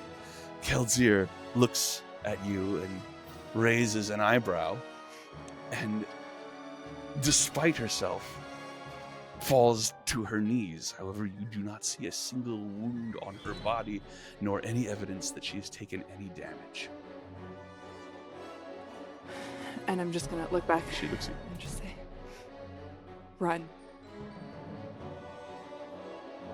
And That I go. brings us to, all right, brings us to Ashlynn. She looks at you. I will not forsake my oath. And she sends another blast of power towards Kelzir. Is going to hit with 22. She does 51 points of fire damage, and the Shroud of Souls that is around Kelzir finally, with sound of thunder and ripping and screaming and agony, disappears. But she is still standing. And we win, Of course she is. right? At the end And of everybody this comes round, back and everything's fine. Right? At the end of this round, Kelzir looks at you, Dusk, Dawn. and says, sorry, looks at you, Dawn, and says, fine. She takes her short sword, sticks it into her own body. There is no blood that comes out, but you watch as she winces and rises up with intensity. You see fangs extend from her incisors like a vampire, and her eyes glow with a pale red light. And she makes 2 extra attacks this round. Oh no. Of course she does. Of course she Wait. does. Wait. Of course, That's yeah. 6 Yep. attacks. So yeah, for a total of 6, Sean. Just double checking, DM. For a total of 6. Total At of what 6. point did you feel like you still had hope, my love? I didn't think I had hope, but I wasn't expecting 6 attacks. Well, Insult to so it's injury, 2 man. attacks at the end of this round. So 19 is a 19 hit? Me? Yeah. Yes. 16 We don't have slashing, our armor. 16 slashing, 16 necrotic. Make a Constitution saving throw. I believe. 19. I believe. 19, you do not suffer a grievous wound. Hooray! She makes her second attack, 27 to hit. 17 points of slashing, 17 points of necrotic. And now it is her turn. And now it is her turn. Oh my god. I fucking can't. man. Natural 1. That'll actually miss me. Okay. Like you're Wow. doing us a Attack. favor, Sean. Fuck all the way off. You know what?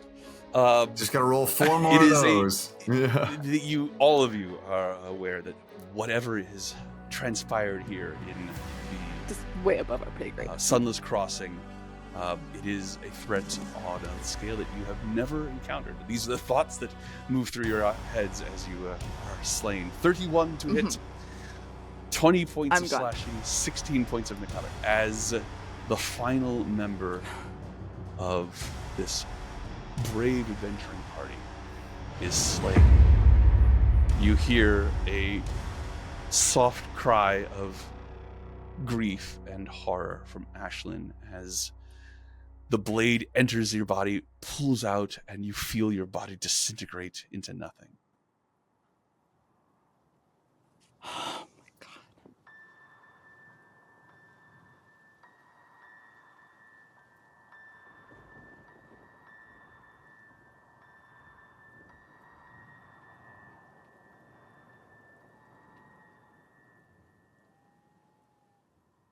You find yourself in darkness.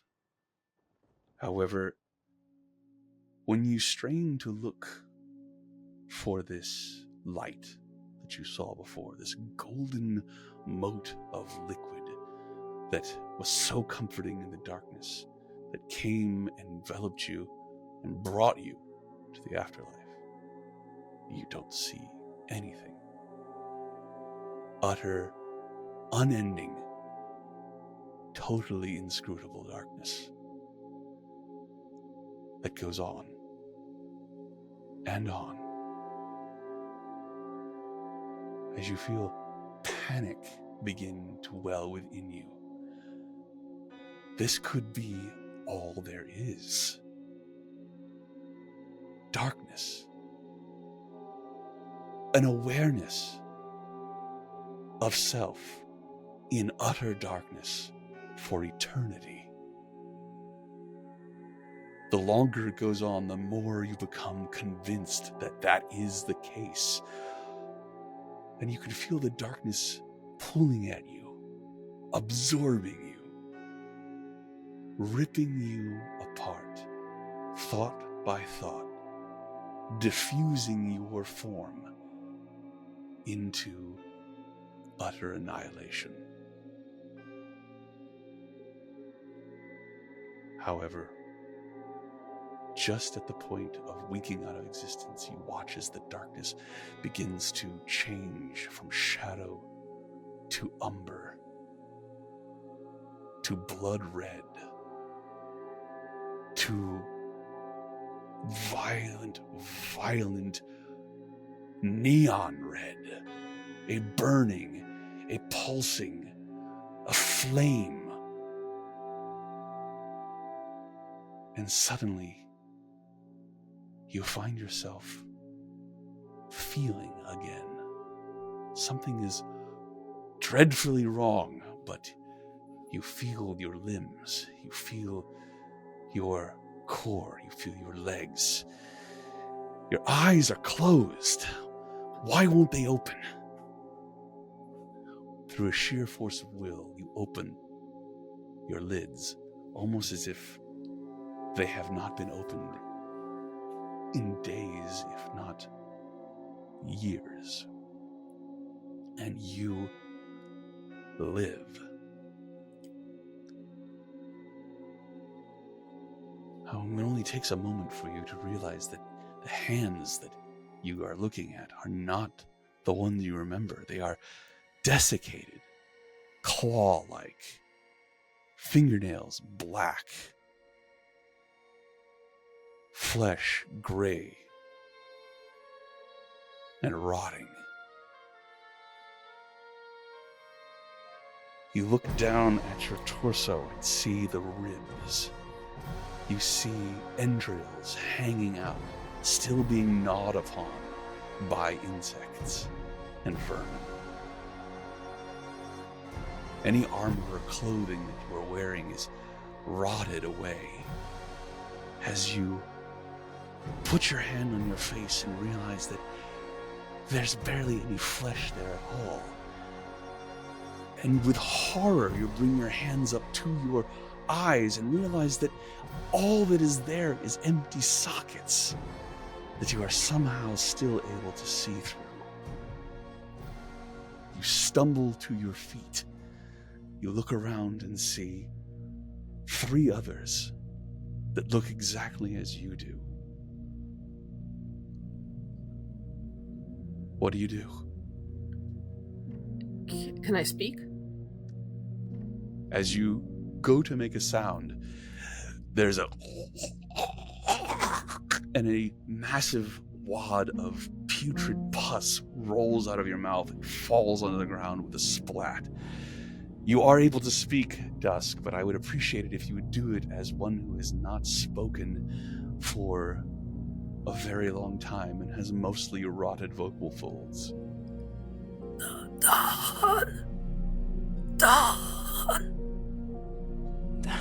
Done.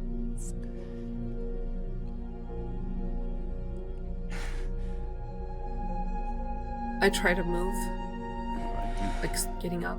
Stand up. As you stand up off of the ground, part of your skin and viscera stick to the ground as you just rise up, An undead corpse. All of you. Hideous monsters. I don't know where you are. It's a dark cavern. There's something familiar about it. You said there were 3 others besides Total of us? 4, so you and 3 others. So your group. Okay, it's our group. Okay. You said the cavern seems familiar. Mm-hmm. Can I what? look around to see if I can recognize it? Like, or figure it out? Make a perception check. Can I help? I rolled a 14. A 14. There are numerous bodies here. The last time you saw this many bodies together was when you first entered into the catacombs beneath Castle Never. And you look around and see that that is exactly where you are. Oh no. Oh, fuck!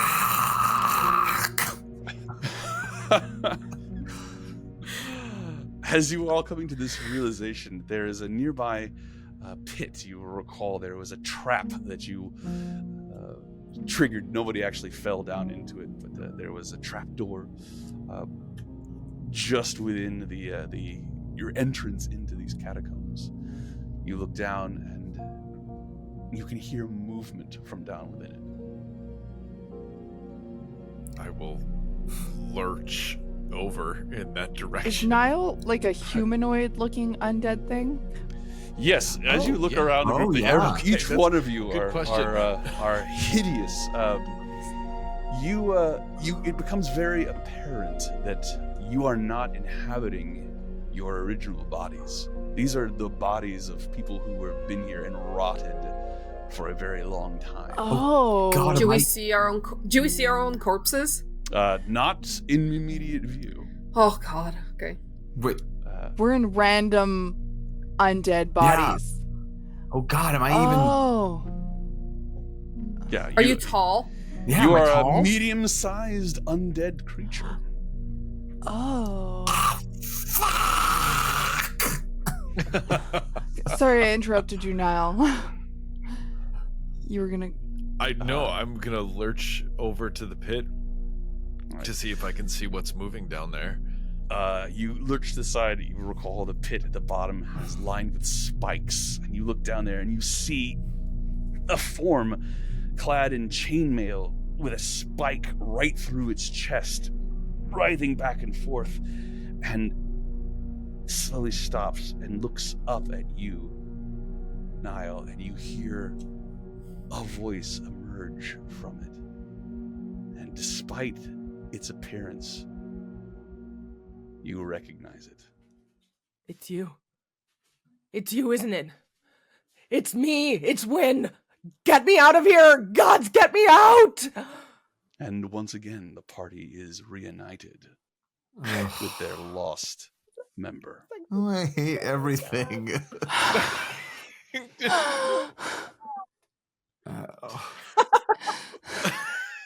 How do we get excited about I know, we're all dead! And but boo.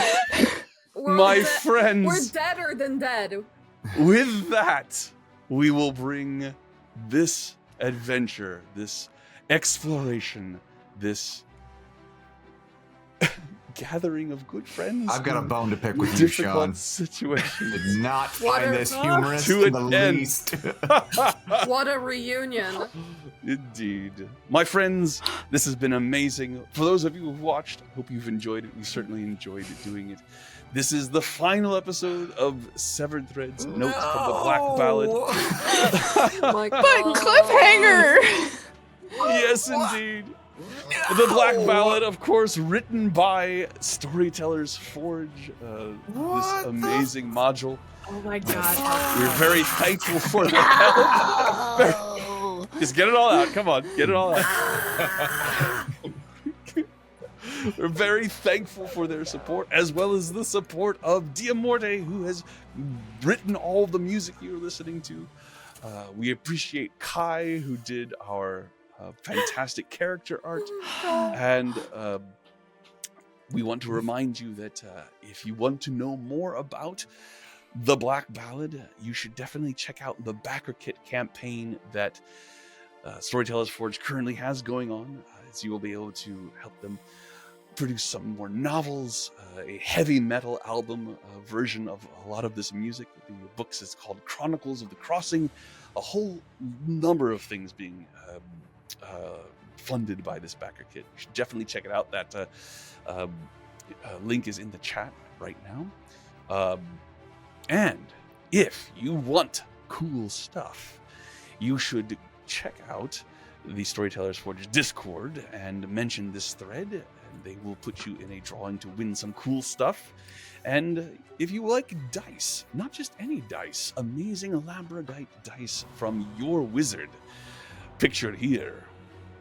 Ooh. It's so fancy. You should definitely go to my Discord and mention Severed Threads and be put into a giveaway for those. The links to both of those Discords are in the chat. If you like actual plays like this and would like more of them, then please check out Echoes of Kryn. You can find them at www.echoesofkryn.com or any podcast app. A fantastic actual play podcast that Samus and I participate in. I think you'll like it. Definitely check it out. And if you are looking for a professional dungeon master or a D&D experience, you should definitely come to my Discord and talk to me, as I am a DM for hire, and I would love to meet you and run a game for you. I think that is everything. Does anybody have anything left to say? We started Before with a we- TPK and we ended with a TPK. And then let me say, as I can feel it beginning to go, it lasted the entire session, but I feel it, it's about to go. I'm going to see it. We should all Sally Flaw. Sally Flaw. Sally Flaw. Buckle up, bonehead. You're going for a ride. Oh, no. This has been a blast. Goodbye, everybody, and we'll see you next time, if there is one.